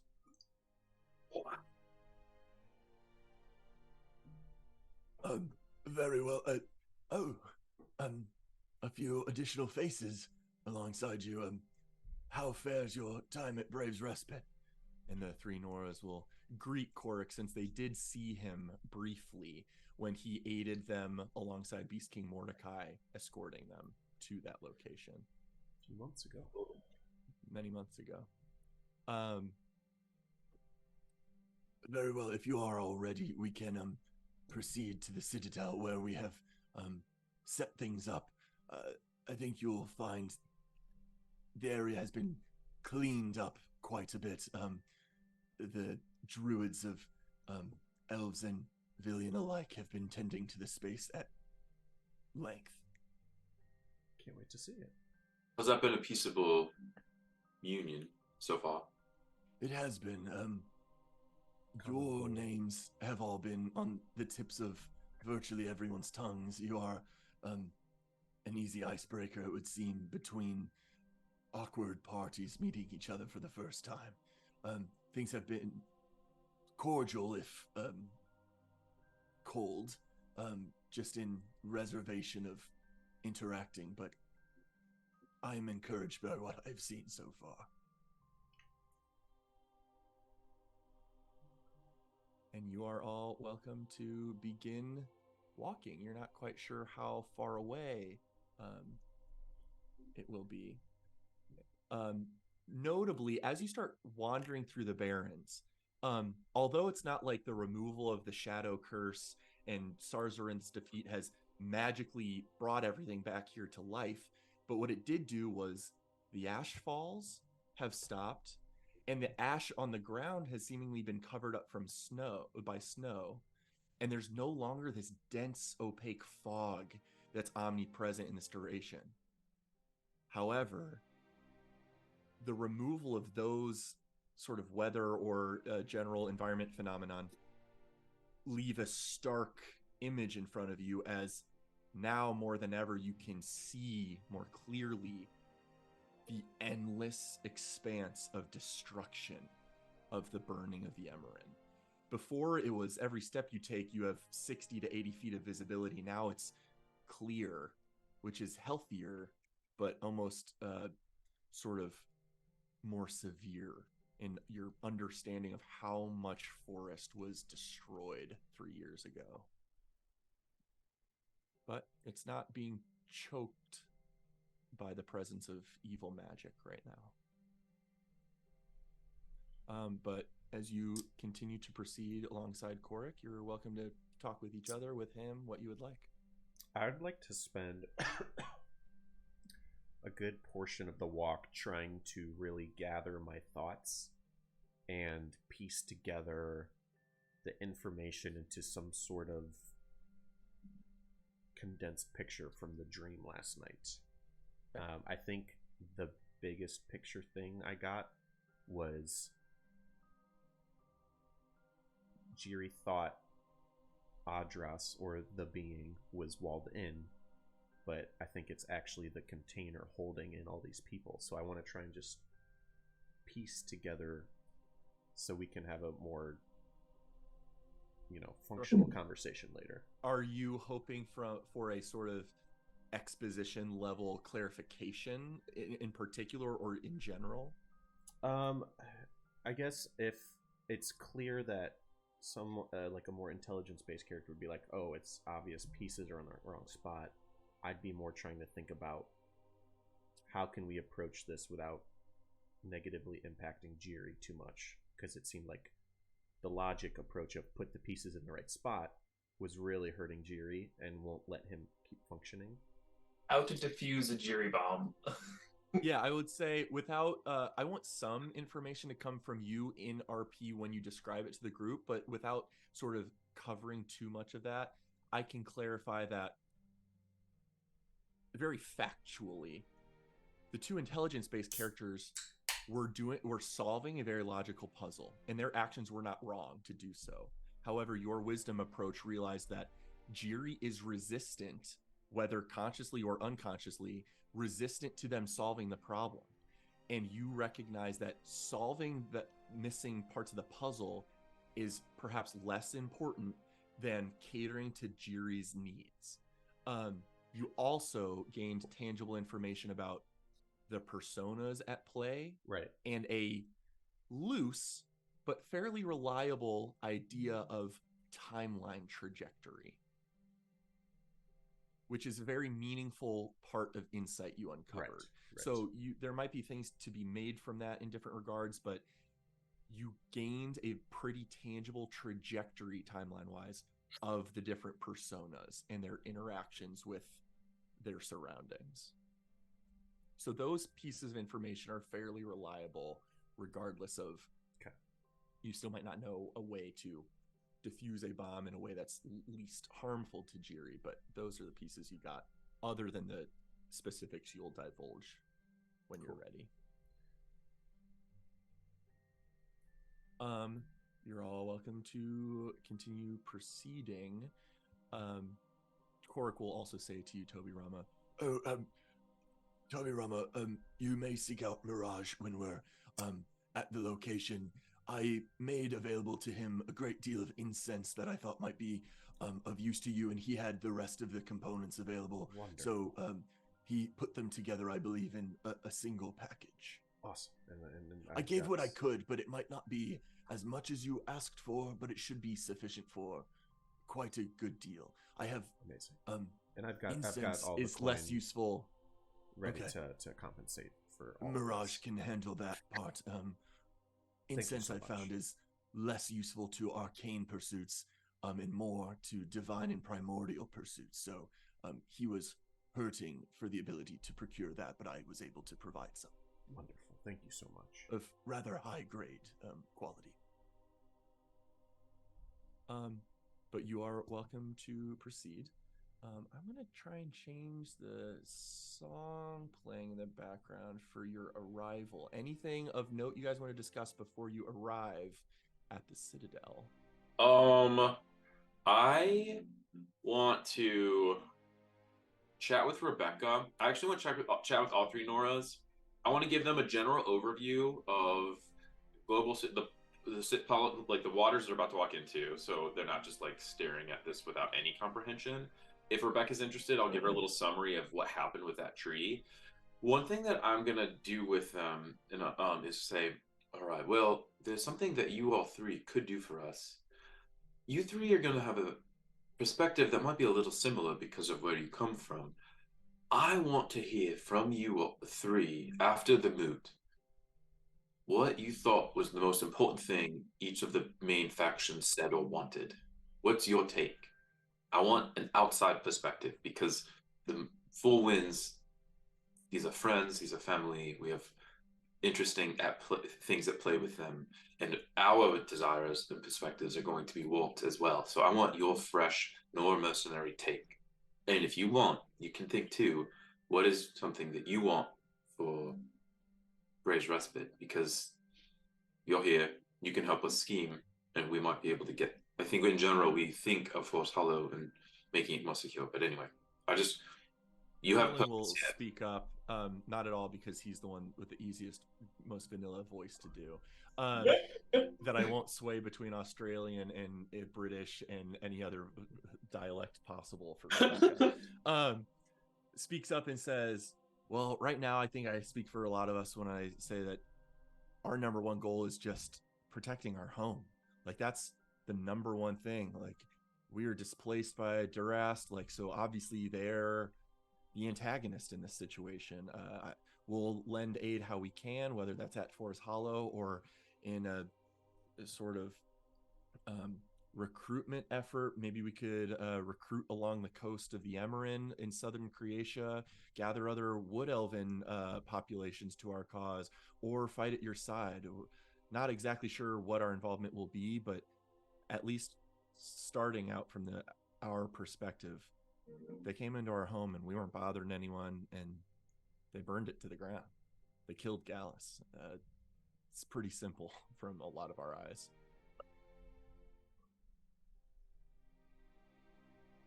But you're welcome to continue walking. And after a time,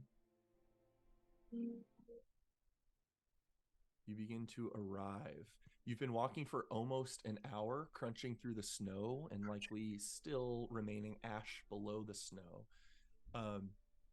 But you get to a spot where you can see settlements way up ahead, camps that have been strewn up, makeshift structures from poles and posts put together of what look to be elven. You're approaching from the north towards south, the direction Korik is grabbing you.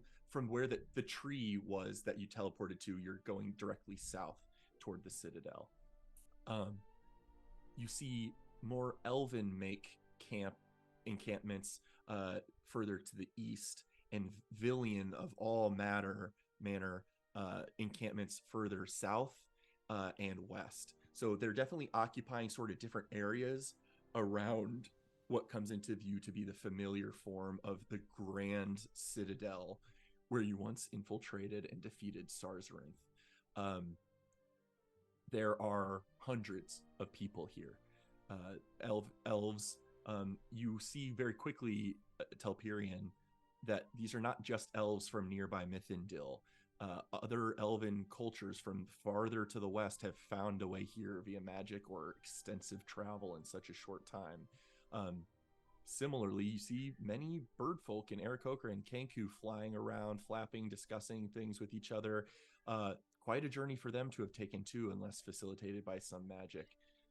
Most numerous in appearance are the beast folk, who probably had the easiest time getting here via land traversal from Kor Ital, sort of probably taking the same route you did, where you flew on the Caneloft wind sails. They traveled overland most likely and have by far the most tents set up.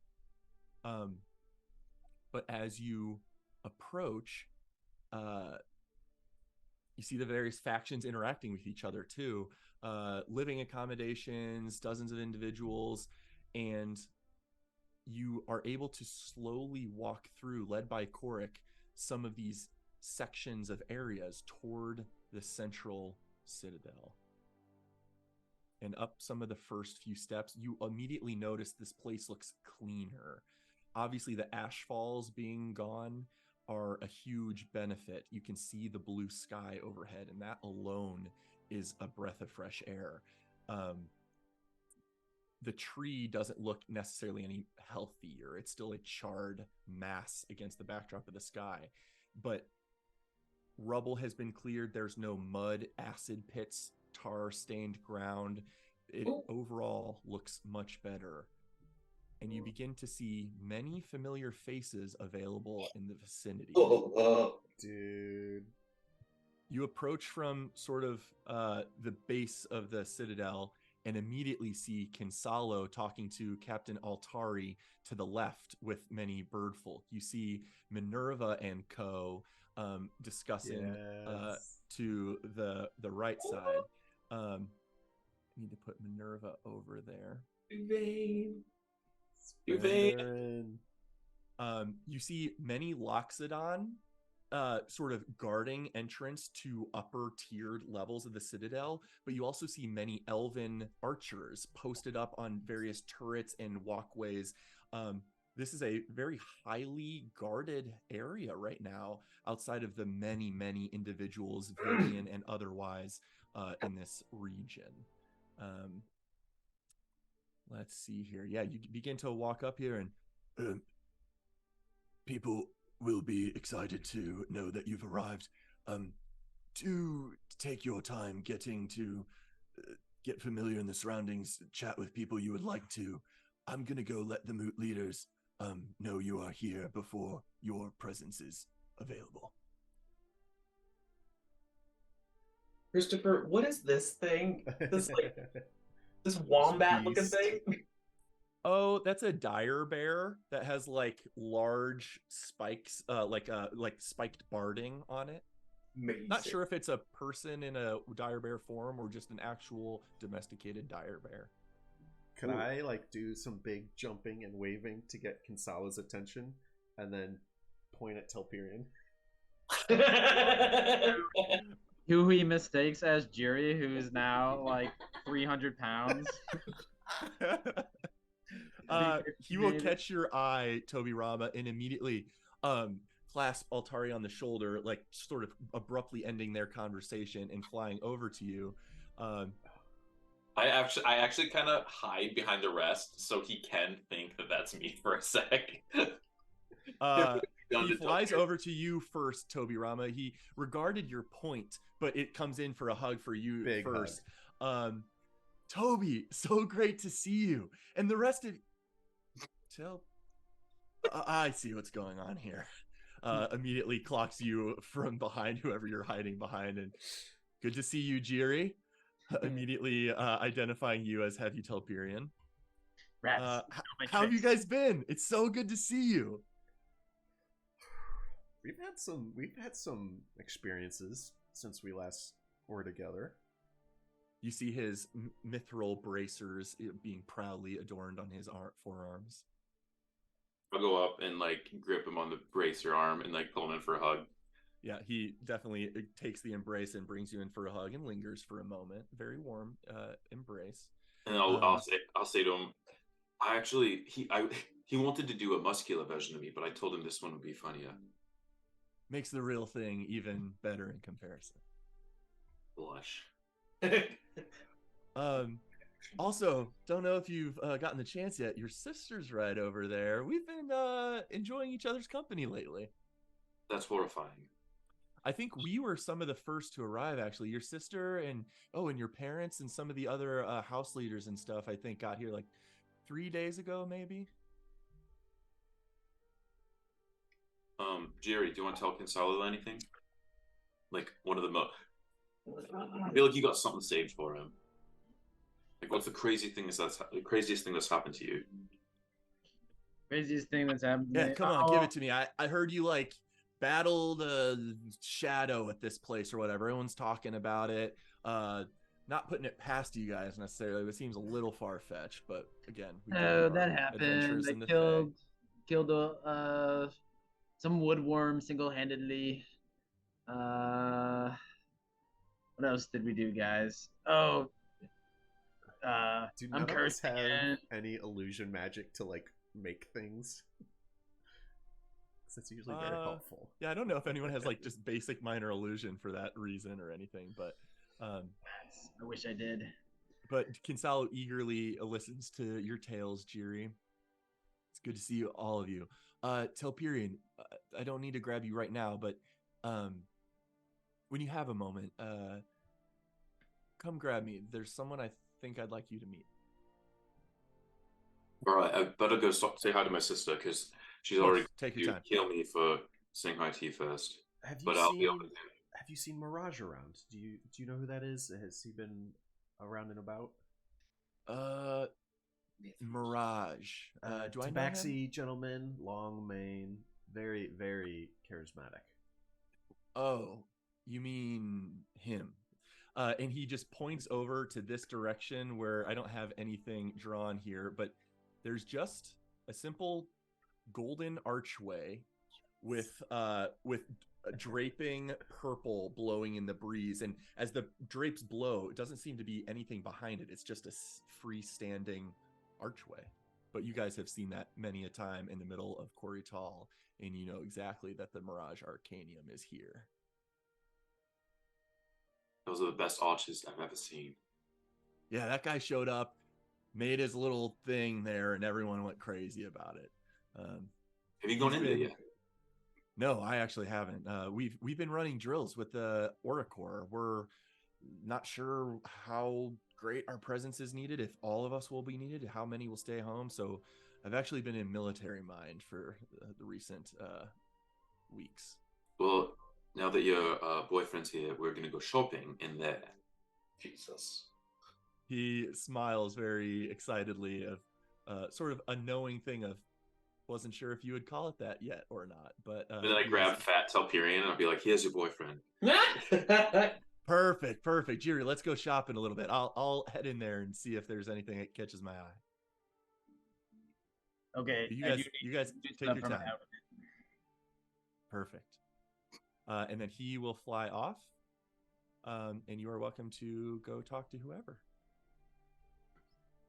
Let's go. Also, notably, as you guys head in the direction of Minerva and Co., you also see Sora, who you haven't probably seen in a long time, your Panther Tabaxi escort from Forest Hollow through the Emerin the first time, is just discussing things with various members of the Terra Corps over in this direction.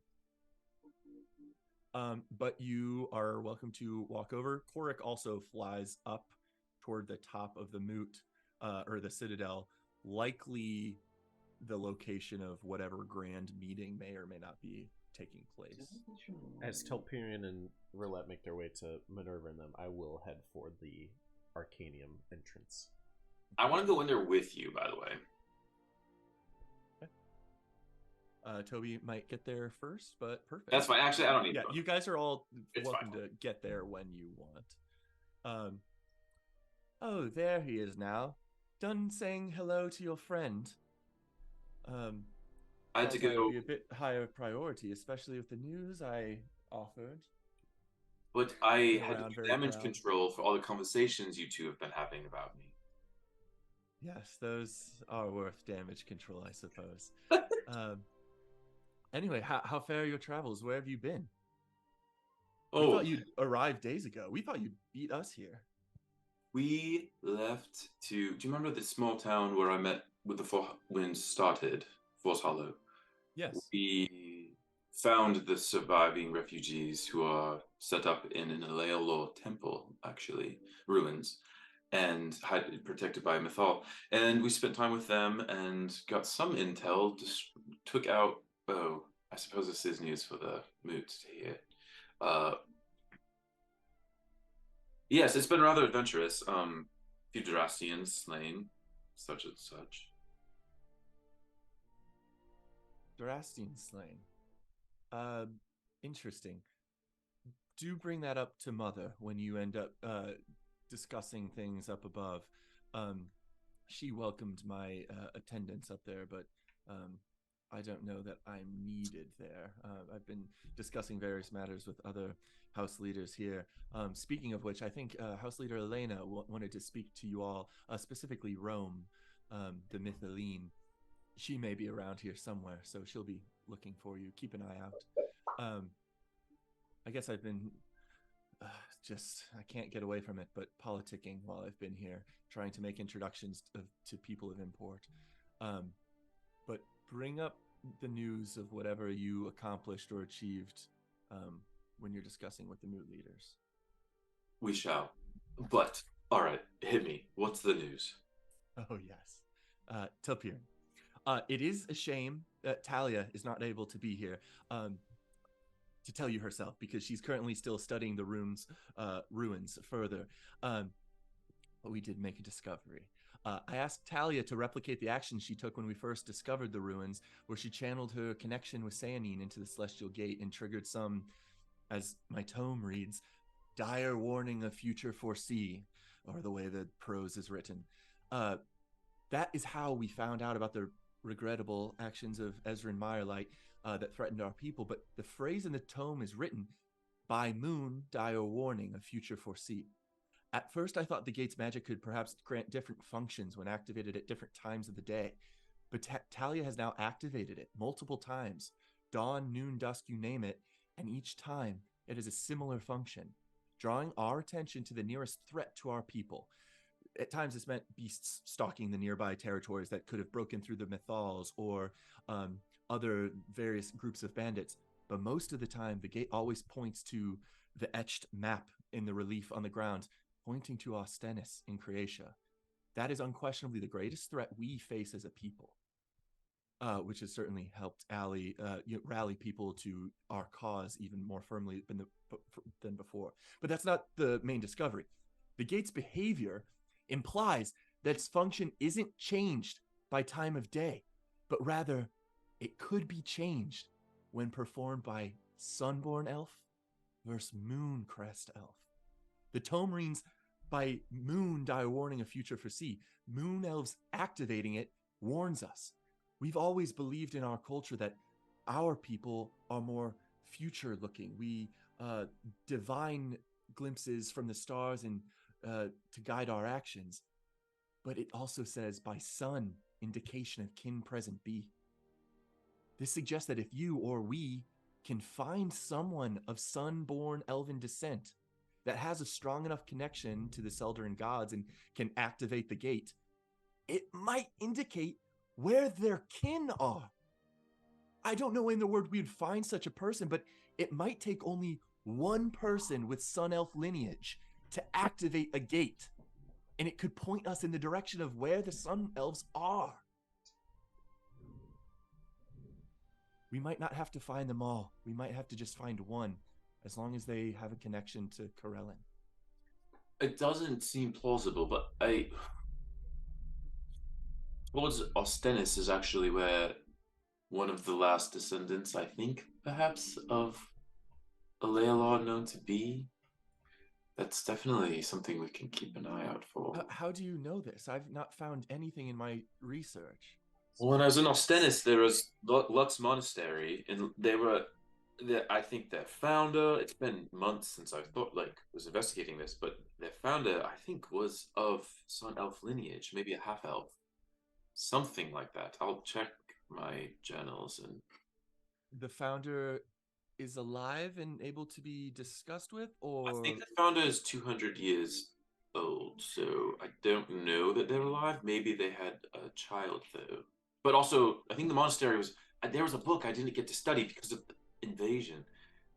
But a book written by the founder that could reveal insights into his experience. And yes, Telperion, you must access that book. You must find a way to it. We'll see how this move goes, because perhaps I can. I admit I am more excited and more ambitious about finding our lost kin than I originally admittedly was. Maybe psionics will come awakened in you too. That wouldn't be fair. How I feel about that. I'm rather fond of my arcane pursuits, but I suppose if you dabble in the arcane, I'll welcome some psionic ability.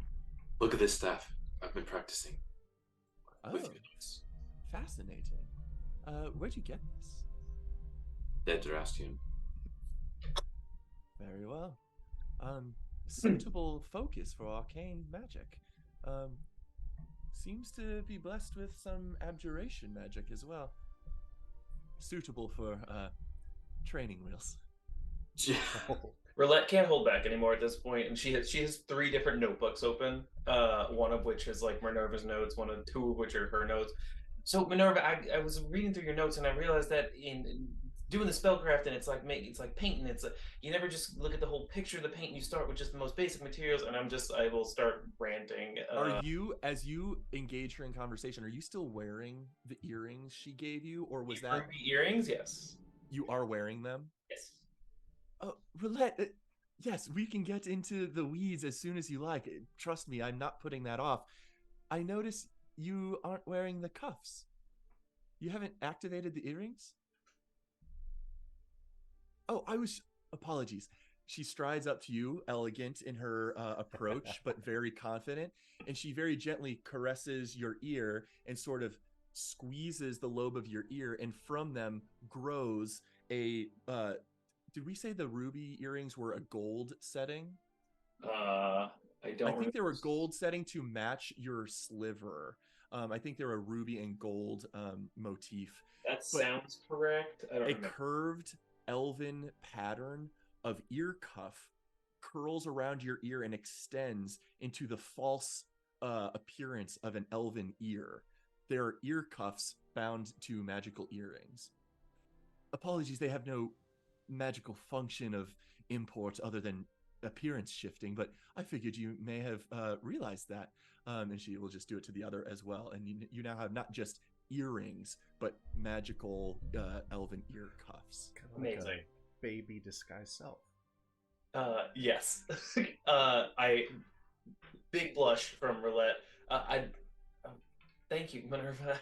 I kept them on because I figured for something like an event of this import, I should look as I don't know, fancy as possible to match the crowd, and these will definitely help.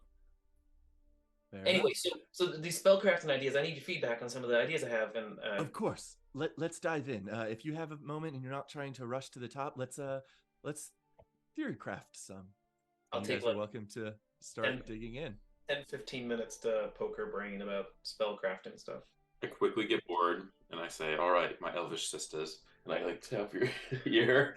You two brainstorm and leave the level 1 spells to me, and I walk away. Okay. I'm going to shift focus to Rome for a second. Rome, are there any individuals you're interested in looking out for, or you might not have connection with some of the Villian individuals that the rest of the Forsaken Winds have met, but I think there are some people on the map that may be familiar to you. You had mentioned that Elena was there, was looking for me. Yes. Go ahead and make a perception check. Yeah, who are you asking about? Elena? Elena, house leader Elena. Very quickly, you do a survey of your surroundings, and although you don't see her initially, you do see a small cloister of individuals shuffle out from the base sort of entrance that you guys entered the citadel from beneath you and start making their way around and up the stairs. And you do see Elena with a section of druids, both from Athenian Moonsit Grove, as well as Mythindil, Gray's End, to various locations you've interacted with, has sort of an entourage of grove tenders, druids, nature weavers at her side, and she's just aimlessly discussing things with them, turning back and forth. And, oh yes, and remember, the next time you start studying that glyph, and oh, Rome! Oh, the Forsaken Winds are here. This is fantastic timing. Rome, we have much to discuss about the ritual's ending. Your direction for ending the ritual has, in my opinion, yielded favorable results. And she'll begin discussing with you the ritual beneath the citadel, as well as the portal tear in the weave that was up near the tree, the dead tree at the top. She'll begin discussing both of those with you, and discussing theories of Shadowfell versus Fae, and basically confirms that we'll probably never know how the forest might have fared trying to repurpose the ritual.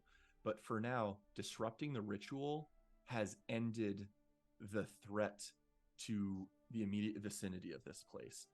It could take years to regrow things, but their druids have been able to slowly encourage the ground to become nourishing once again, to grow small flowers and grasses. They haven't been able to grow new trees yet, but have been eagerly awaiting your arrival, so that you might aid them in their efforts. Great. I, as an act of peace and kindness, cast plant growth and attempt to grow a tree in space. Okay. Remind me of plant growth. I think as an action, you create like dense stuff. I think it might take you longer to grow more severe plant growth in the area. Is it something like, would you allow it where it's like I like continue to come back to this like one place and like knit something together, or does that be like continuous? Yeah, for sure. Go ahead and out of curiosity, make a check with your spell casting ability. So just make a wisdom check.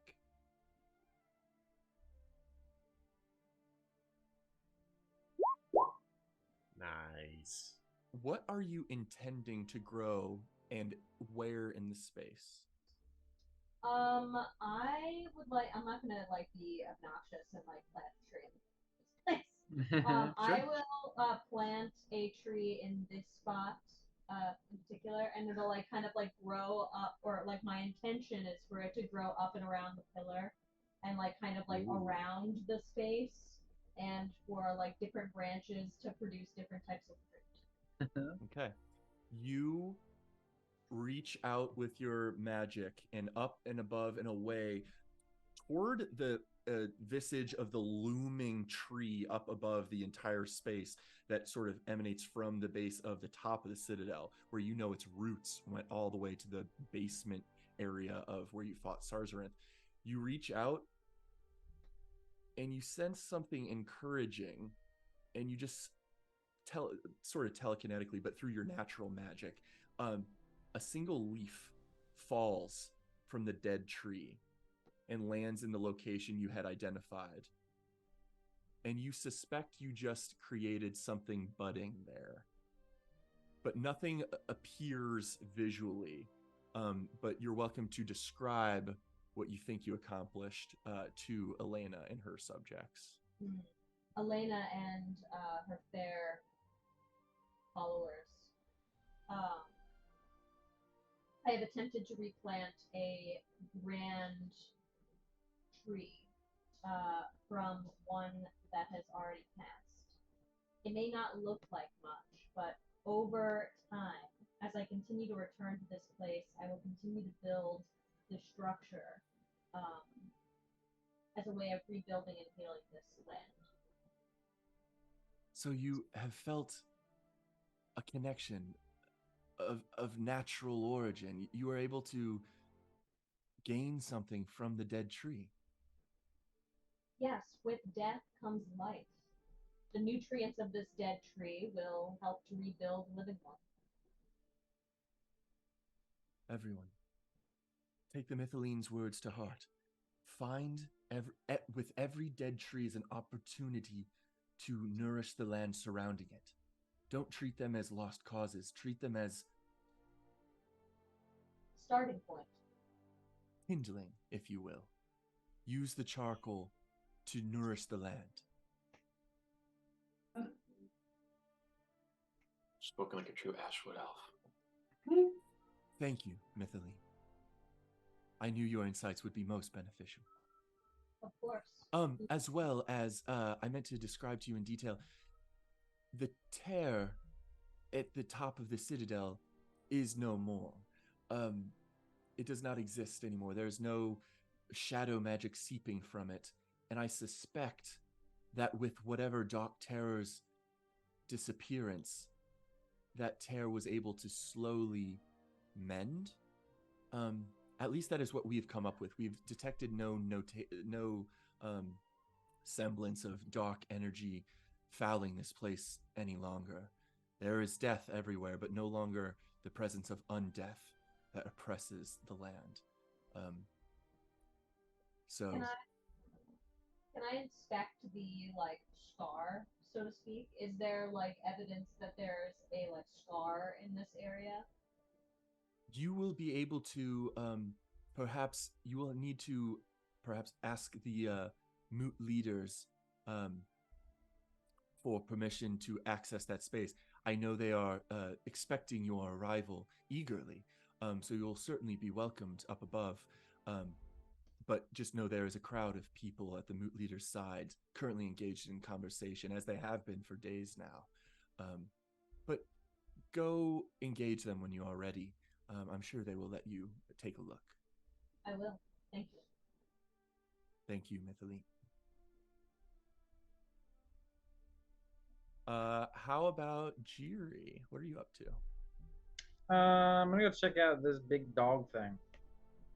Yes. Okay, perfect. You walk up. Go ahead and make an animal handling check.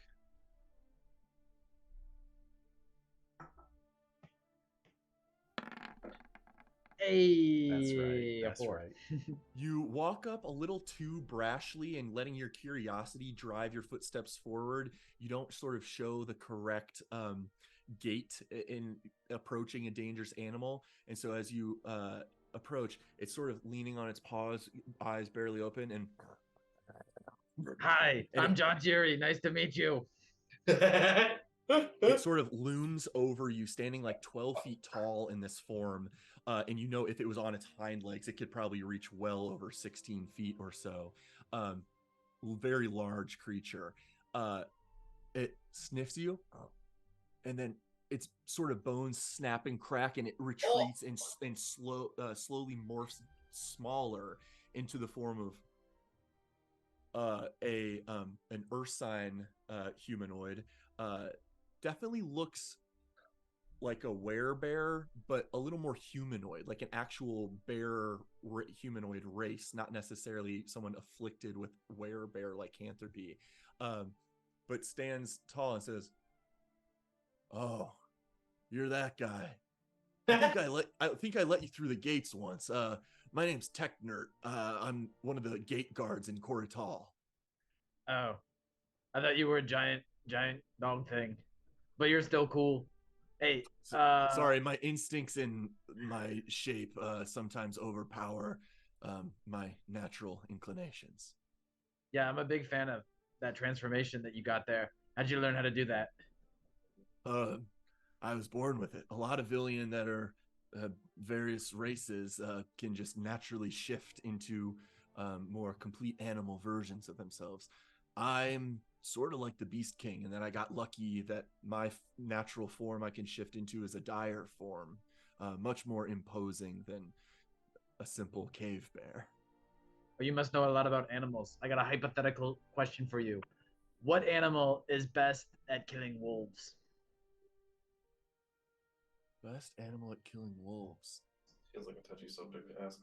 I am partial and biased in my response of bears are adept at wolf killing. They are unquestionably stronger, more fortitudinal, if that's a word. I don't really know. However, the trick with the wolves are when they run with a pack, they're too much to overcome, and have spelled disaster for many a bear. What about like a Wolverine? Lions and tigers might be suitable, and they travel with packs too. So I'll go with lion. What about a Wolverine? Wolverines are smaller than wolves, usually. Yeah, but they probably know the ins and outs of being a wolf, right?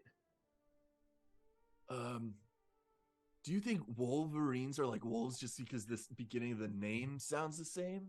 And I walk by at this point, 'cause I left that conversation, and I go in. I'm like going into the arch, and I hear that question. I go, and I like the arch is here, and I go. You hear the Right, question, you almost know Jiri's the recipient of the Yeah. question. Yeah. I mean, no, of course I wouldn't think such a thing. I was just joking. Yeah, Wolverines are more of a. Well, what are they? What would you compare them to? They're larger than a badger, more ferocious than a chimeran devil. They're sort of a bear cub with angrier features. Anyways, I've got this wolf I gotta take care of. Any chance I could call on you someday to help take him down? You seem like you're a formidable hunter. You'd have to convince me that they're harming the natural chain or terrorizing a nearby populace. I don't know that I'm in the game of wolf hunting for the sport of it. Oh, it's not like a real. It's like a drow, half drow that transforms into an evil wolf. Another druid. We've got plenty It's of those all- walking around. It's kind of weird. It's all in. The battle's gonna take place in my mind too. Can I slowly start pulling Jiri away from this dude towards the arch to go shopping with me? Yeah, I'm gonna count your insight check as similarly of what your passive perception is right now. You suddenly feel a hand around the back of your collar as Telperion appears behind you. Jiri, Just consider it. I'll be back later. You're giving this man a headache with your metaphor. Let's go. Yeah, slowly in that conversation, you see his emotional state just turn from genuine interest in like willingness to engage in conversation with one of the four winds. I know that Genasi, you don't see those every day. That must be one of them. To, This is what happens when you're alone with one of the one person. Forsaken Winds. Just confusion slowly takes over. It's one of the most Forsaken Winds things that can happen. Yes. And perfect. Otherwise, you are dragged away from Telperion. I imagine next there's going to be some Mirage Arcanium interest. Would that be fair to say? Absolutely. Okay, I need to find my song that I always play for him. I am definitely. Here we go. Yes. That music's so sweet. Who entered first? Toby Rama entered first. And you're gonna get an unfortunately lame explanation here in a second, but you enter first and you've been in there for a couple minutes. Kinsalo joined you short after, and now Telperion and Jiri are coming in behind you, and Mirage isn't there. Neither is the Arcanium. It is like a warehouse of storage boxes, rations, blankets, weapons. And now that you're putting it in perspective, poor Mirage probably is the walking suitcase for all of the beast folks shit. And now you're thinking, oh yeah, all their encampments and tents do seem rather light. There's not like a huge supply camp of shit. This is it. And so Mirage isn't even there. There's no elegantly strewn out arcane wares throughout this space. It's very depressing to see. He's the bag of holding for a whole nation. Yes. I will, just for the sake of it, try and be thorough and see if he's hiding behind any boxes or anything before your probably passive bumping perception into Telperion on the way out. Your passive perception clocks that he is not, but you do swear that the vibrantly red sort of circus tent exterior walls of this interdimensional space seem somehow slightly less red. They're just like slightly sadder in appearance. And as Telperion, Kinsalo enters, says hi to you, Toby Rama, and then Telperion and Jiri enter the space. I like the idea of like Toby waited patiently for a few minutes, and that was the time he and Kinsalo were there. So I pulled Jiri away from that conversation, and I walk into Toby being like, "He has to be here somewhere," and like poking under barrels, like playing hide and seek. It's like, oh my gosh, if there's this much going on, yeah, he must be busy. We should just wait for him to greet us. But you all enter. Are you chilling here for a little bit? Are you gonna leave immediately? What are you doing? Yeah. Oh, we should pull a prank on him when he shows up. Telperion, you should hide in that box. I grabbed Toby by the collar and I pulled both Toby and Jiri out by the collar. No, Telperion, go hide in that box for like but a it's day. polite for him to come meet us. We just aren't gonna wait here for him. There's not even a shot. But it'd be really funny if you stayed in that box for like 2 days. There's like leaders up there waiting to talk to us. We should probably get going. Yeah, we'll take care of it. You just hide in those boxes back there. I'm not going as Chubby Telperion to do that. Walking out, and I guess it makes sense with how just glaringly front of attention this archway is. I'll now try and ignore it and try and see if I can't clock where Mirage is. Okay, go ahead and make a perception check now that you're actively looking for him.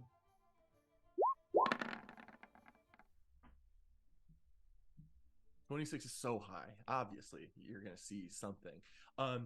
You can see, as you guys exit the space and you're looking around at the surrounding, you do see a cluster of people not on any of the tiered dais, dioceses of the Citadel, but off with a group of soldiers, specifically elven soldiers. You see a cluster, and there's some cheers and claps and stuff, and you sort of hear the sound of a flute being played off in the distance.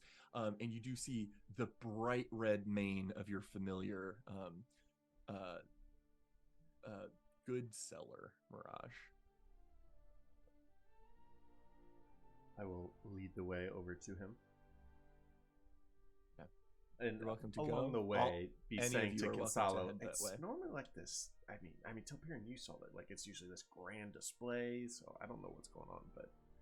Oh, yeah. I forgot we sent him in there with big promises of going shopping. I was focusing on Jiri. Yeah, I don't necessarily get the allure of this guy yet, but maybe he'll impress me in conversation. Extra dimensional spaces aren't anything to, you know... Windjack. That's true. Windjack. That's true. But He you're has a able charm. to... He's like so obnoxious you can't help but love him. Right, Jerry? Interesting. Yeah, he does shoot a look at Jerry like, I understand. Telperion has a type that thinks this funny. But any of you that are interested in heading over to that area are able to make your way over toward the elven encampments, and you do see a sort of a crowding around a central space where Mirage is just he's not playing the flute. The flute is playing itself, floating around the space, just giving him a backdrop of music as he's spinning grand tales of some of his exploits and the time he was killed but revived with dark magic, and he accidentally got infernal wings, but he got rid of those. He made a deal with a shadow demon to get rid of those. And he actually had a best friend who was a summer Eladrin elf named Oust, and they did not get along.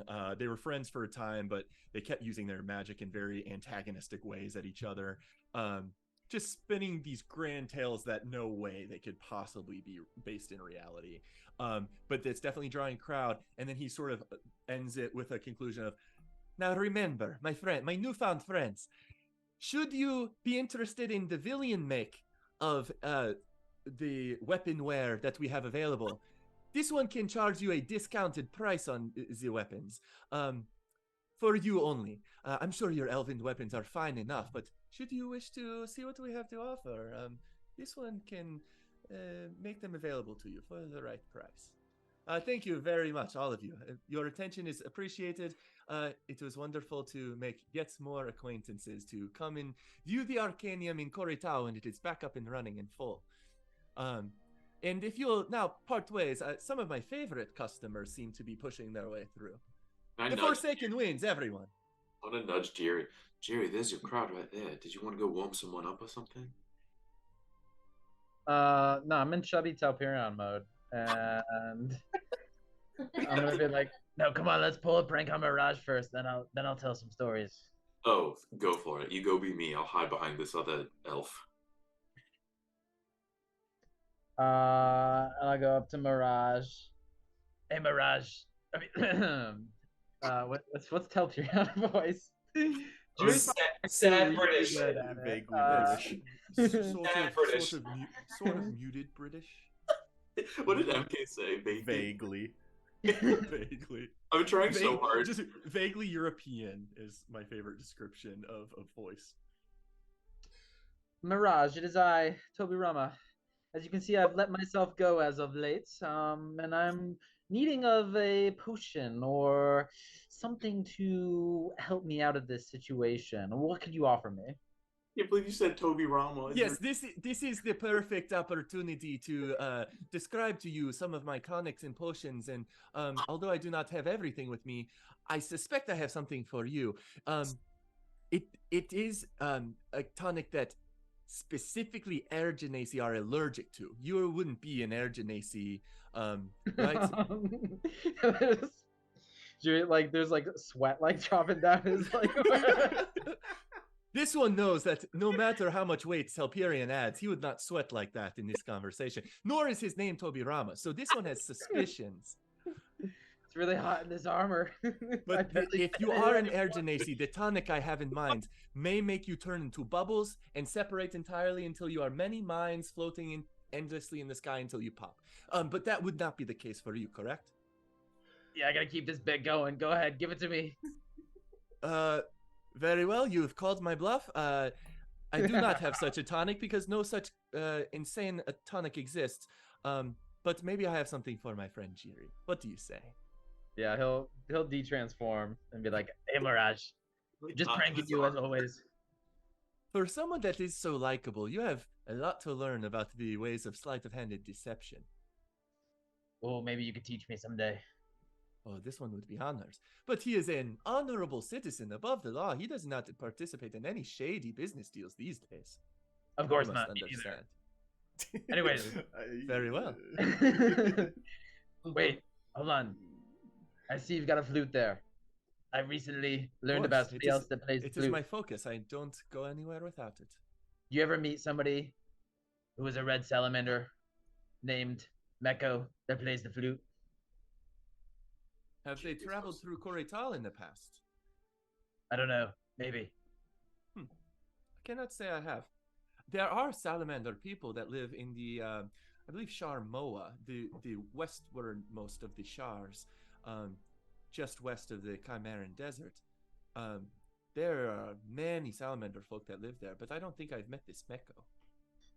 You've never visited that area before? Not often. I have passed through, made acquaintances with various traders that could be beneficial mutually. But haven't spent much time in the westward Shar. They say that in the Shard. There are 3 Shars in Chimeras. There is Shar Moa, Shar San, and Shar Borea. It's a sort of a tri-cluster of 3 equidistant small villages to the west of the desert that occupies the big center of Chimeras. Moa is named for the marshes nearby. San is named for the desert that it sits next to, like Kirsan, Kiss of the Desert. And Shar Borea is the one that sits more situated in a forest. Excellent. Thanks. I need to go find a salamander person body. For completely legal reasons. Sorry, body? Yes. The way you used that word, this one doesn't know if... I'll leave it at that. Mirage. Korik mentioned that he was able to put together something. How much gold do you have for me, my friend? I have the goods you are asking for. So, I know I have them. There's the 150 gold of ivory that is required, and then any incense after that would be wonderful. I'm sitting ready to spend somewhere between 800 and 900 gold. Well, this one has good news for you, and bad, but I don't think it's bad. I thought I was asked to procure 200 gold worth of ivory, which I do have, by the way. They're inscribed, they are ivory tusks of some great creature. I didn't necessarily ask the trader what creature, but I was in a rush that day. But they are inscripted with various runes that make them suitable for focusing various magics. I did have a difficult time procuring enough incense, but Korik was helpful enough to acquire, in my estimation and his, what we consider very high-grade incense in the amount of...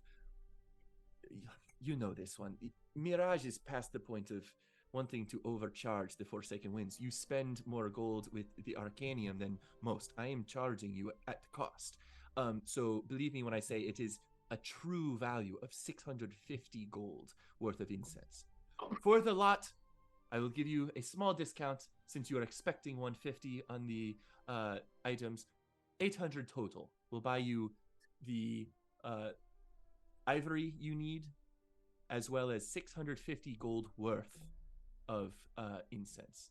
I don't know if it will accomplish as much as you want. I can't quite remember the original request, but it should be suitable for at least some of what you're looking for. You have gone above and beyond what I was even expecting. Very well.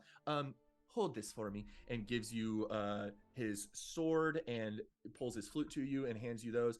He reaches into his cloak and reaches his arm way further down into the cloak than it should reasonably go, and like pulls up with great difficulty and pulls out a bag, which he sets on the ground, pulls out a small platinum figurine. Lunesa Durandum. And he casts a spell, and the platinum chest enlarges into this form of a lockbox that he unclasps the lock and opens. And there's an assortment of various arcane components. There's stacks of platinum and gold there. There are jewels, crystals, wands.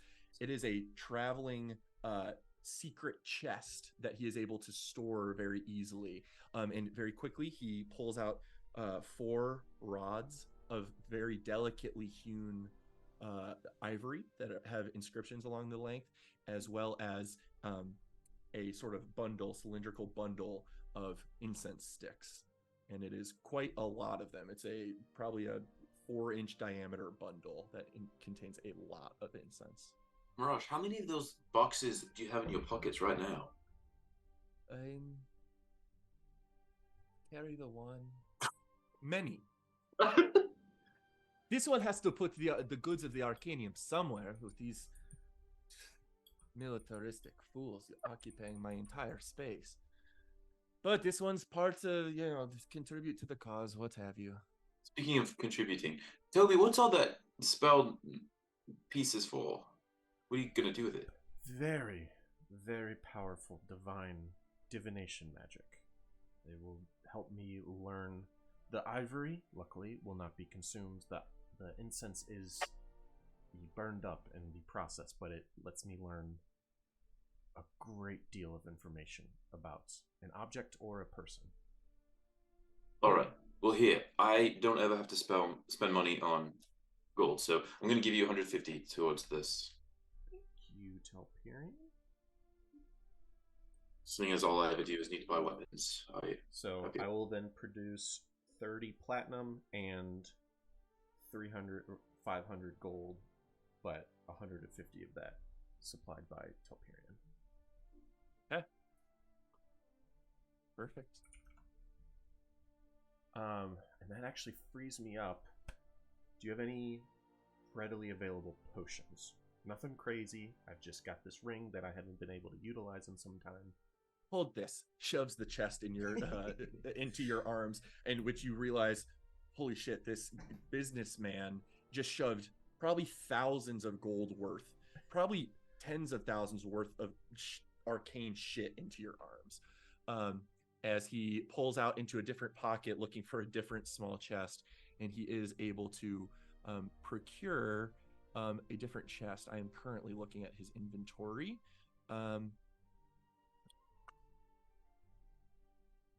Right now, he does have 2 elixirs of health, 2 potions of greater healing, 1 potion of superior healing, a potion of haste, and a potion of mirror image. Greater haste, mirror. And I will inquire about cost and let him know I will likely return to make purchases later. Okay. Elixirs of health, 100 each. Greater healing, 200. Superior healing and haste are both 1,000. Okay. Mirror image is 500. Okay, will you text me that later? Yes. I just want to see that. I just want those. Yeah. I'll take one of those elixirs of health. I'll throw 100 gold. Yeah. Elixir of health. Which, just to clarify and to make sure you're up to speed, is basically a lesser restoration. Cures paralyzed, poison, exhausted, stuff like that. Yeah. I'll buy one of those on the spot as well. Okay, that is both of them purchased. 100 gold each. I am broke.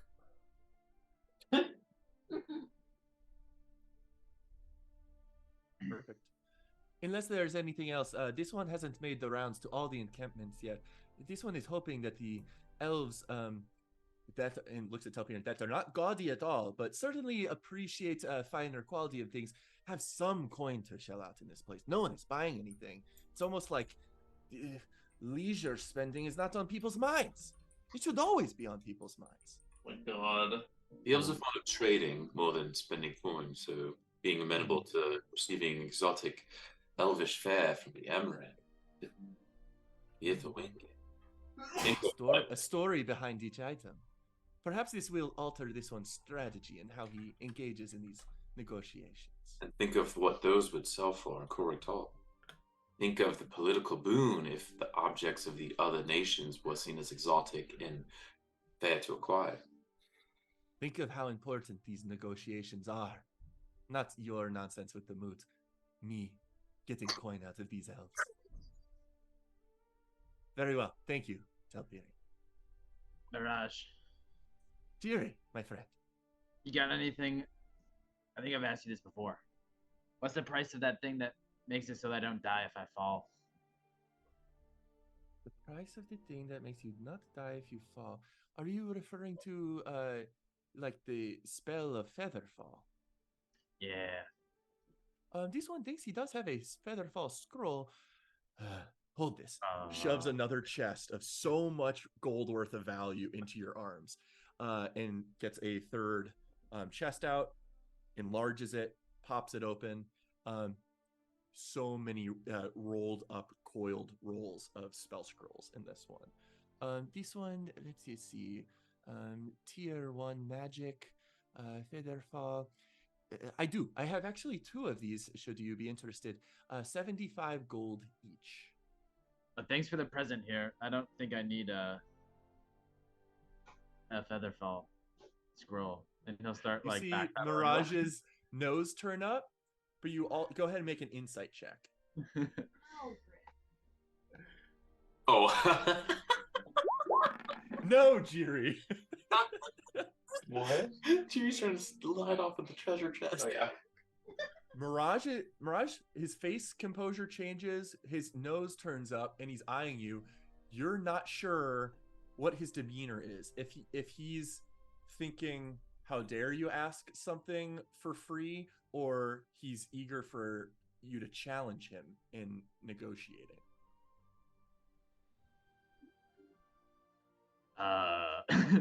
I kind of meant this as a joke, Mirage. Oh, thank goodness. This one thought you must be asking for this one's wares that took extensive effort to procure for no cost. This one is giving you all the discount he can handle, my friend. 75 gold must remain the price. Yeah, I wasn't thinking about like a scroll. I was looking for something more permanent. Permanent. Oh. This one doesn't have... Did I pack that one away? Hold this. Third chest shoved into Telperian's arms this time. Starts digging around, pulls out 4 other chests, enlarges them all, looks through the contents, and there's one that is a room of requirement level of chaos that he's just digging his hands through, combing, pushing to the side. Yes. Would something like this be of interest to you? It is a small silver ring, sort of hewn in the shape of overlapping feathers that form the circumference of this ring. Should you wear this ring of Featherfall, such a thing may be more permanent than a consumable spell scroll that you would be having to replenish often or only get one use out of.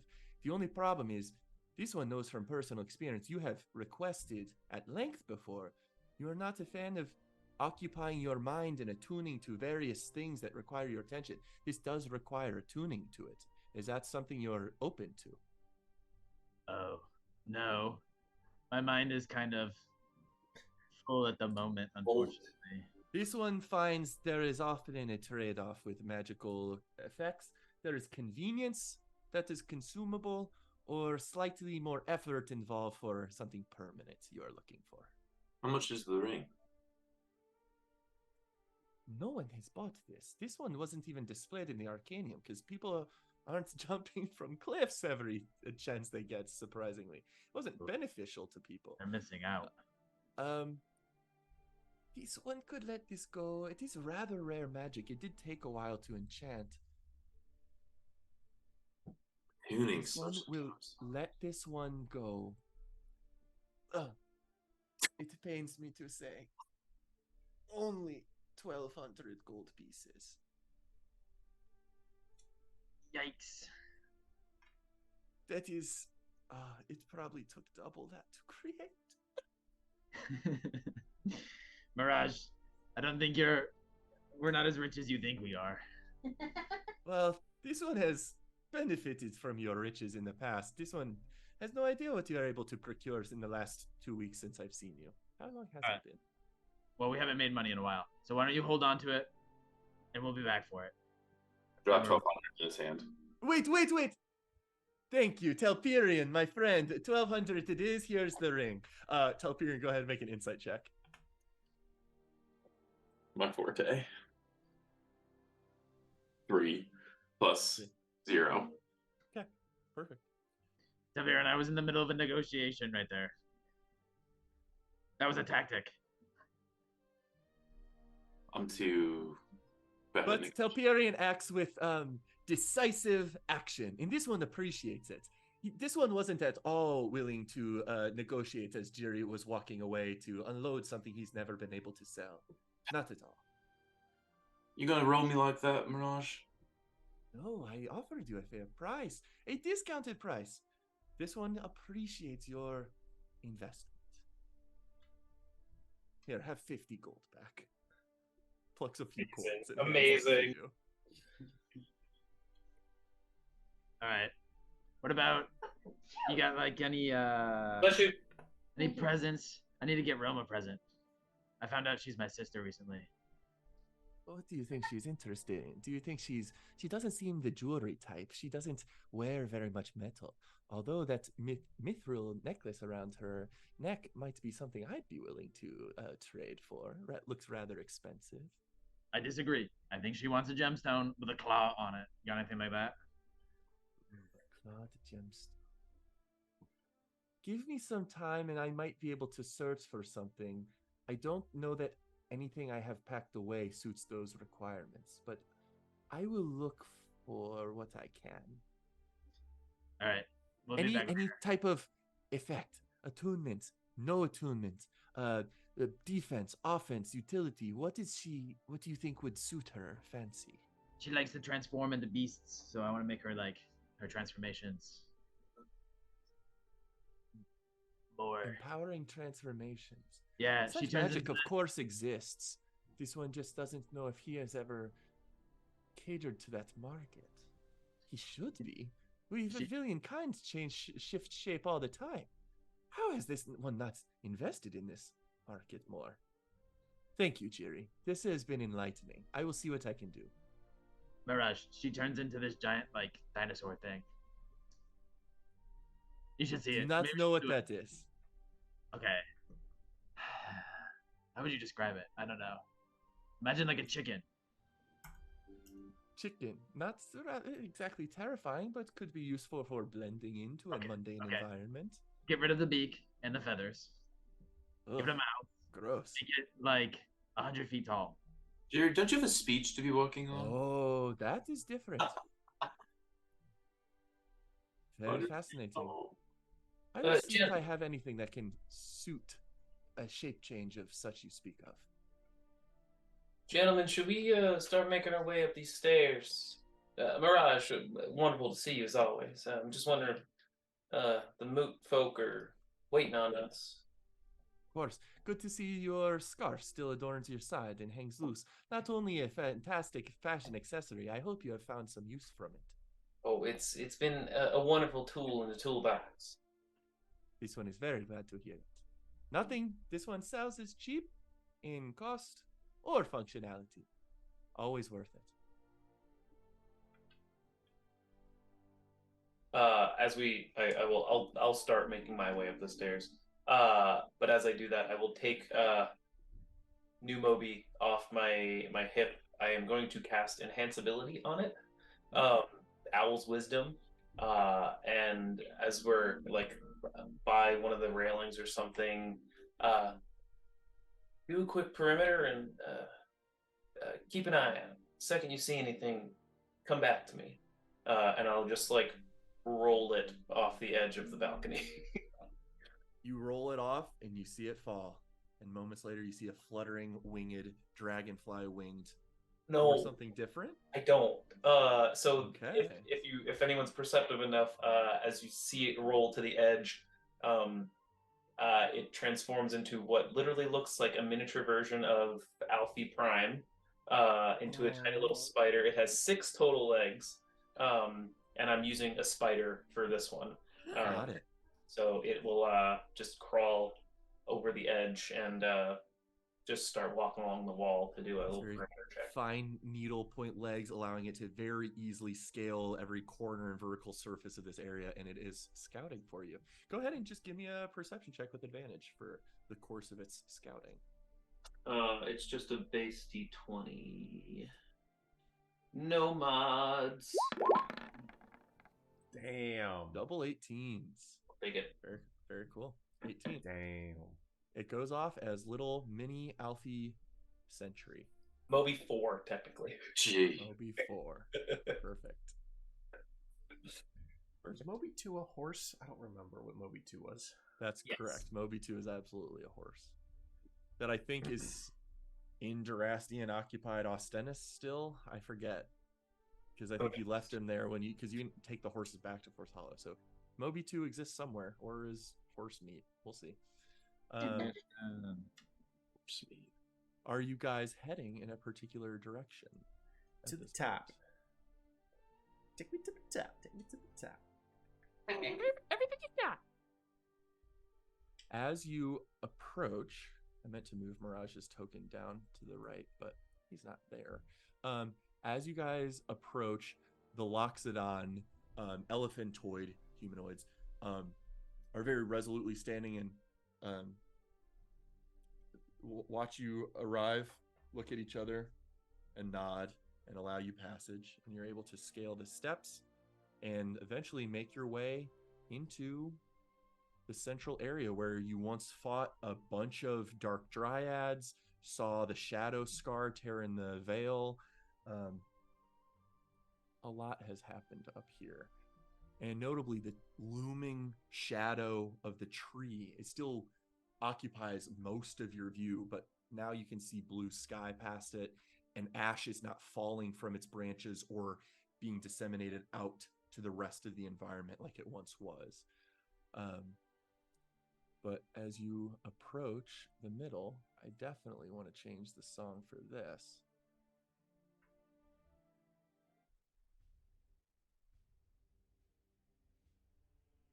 You're all welcome to move your tokens up into the central area of the map if you would like. Loxodon's allowing you passage. Aarakocra are flying around the vicinity with their familiar spear casters. They're contraptions that they grip like a horizontal rod, but they're attached to a plank of spears that can be launched as like a net capturing device that you've seen in action a couple times.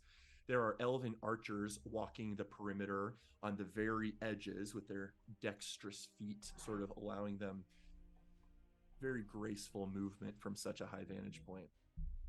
And you guys all enter the surroundings of this moot. First thing you notice are the 3 assumed moot leaders: Beast King Mordecai, Big Mordecai. My goat. He's a lion. Aranil Tenufael Loonsong, as well as Herald of Caneloft Keatra. Noticeably, there is another leader of Chimeris, the Sultan of Jazura, Severin, who commands from Norazel, far to the south. He does not seem to be in attendance. You would recognize a giant alligator lizard folk. You've heard stories of this individual, but you have not seen him in this vicinity. And as you guys approach, you hear the booming voice of Beast Mordecai say,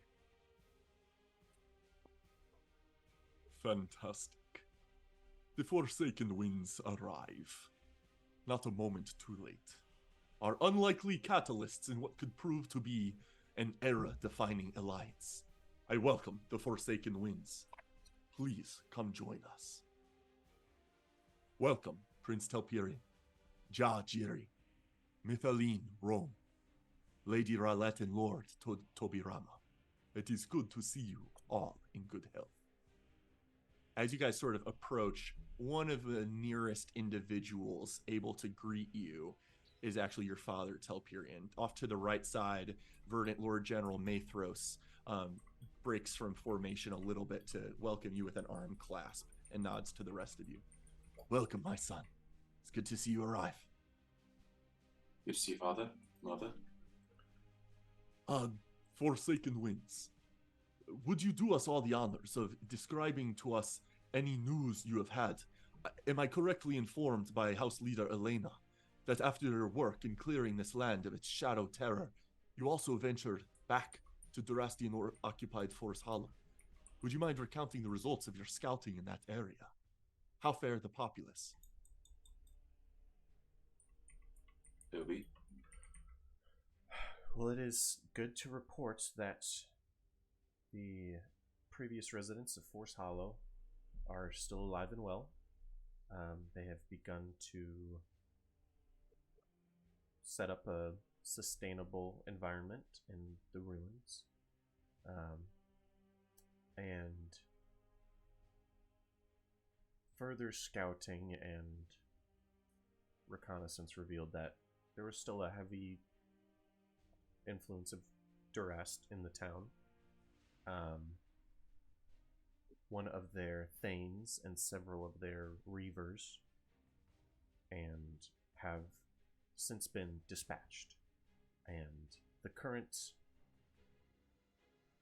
Durastians in charge there have been killed, sent fleeing without direction, and so for some time before likely reinforcements are sent, Force Hollow is free of the Durastian influence.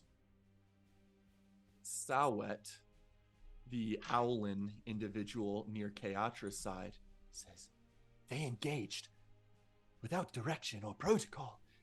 Herald, this cannot be allowed to... Harold Keatra immediately says, Oh, if this is true, then we truly have numbered days till our involvement is required. If you assaulted Durastian-occupied Forest Hollow, we must have numbered days until a resupply caravan or reinforcements arrive, likely in greater numbers than they previously had. We are spurred into action. This is reckless foolishness. Delightful. Can you show the To picture Nufe- when you said that? That's Keatra. yes, The jack. Keatra, Big coat. Okay. who in your interactions before has had somewhat of a strange mind on her. Kind of Bird brain. eccentric, very odd. She has won the trust and loyalty of her people, has been entrusted with the position she's in by Beast King Mordecai, mostly. And yet her mindset is often very alien, almost. But Tenufail sort of straightens her back. Son, is this true? You engaged Force Hollow, the Durastian forces that occupy it. It is true.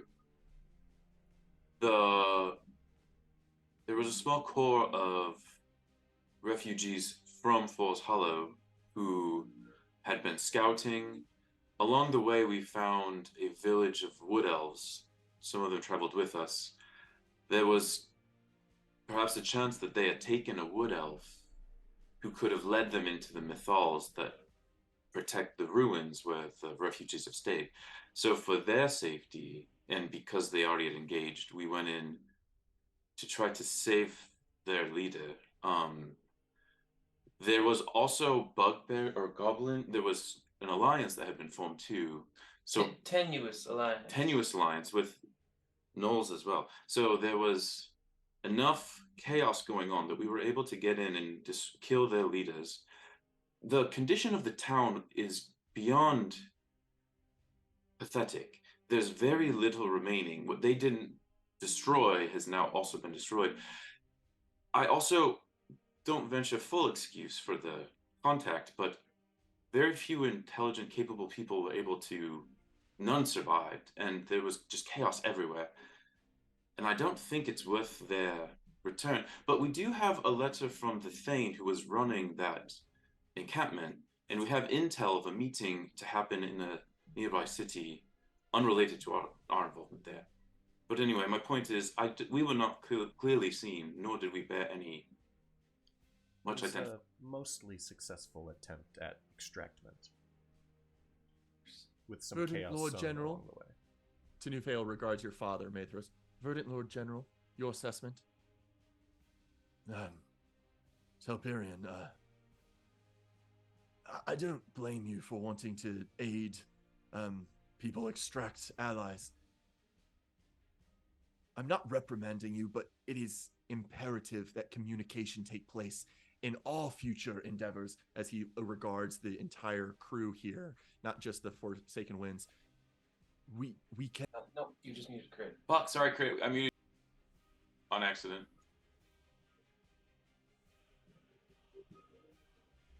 We cannot be operating independently from each other. We must maintain ultimate communication at all times.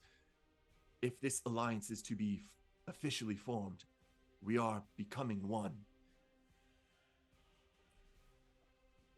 The forces at Durastian, if there were escapees, will assuredly turn back to Elandris, the nearest settlement, and alert them.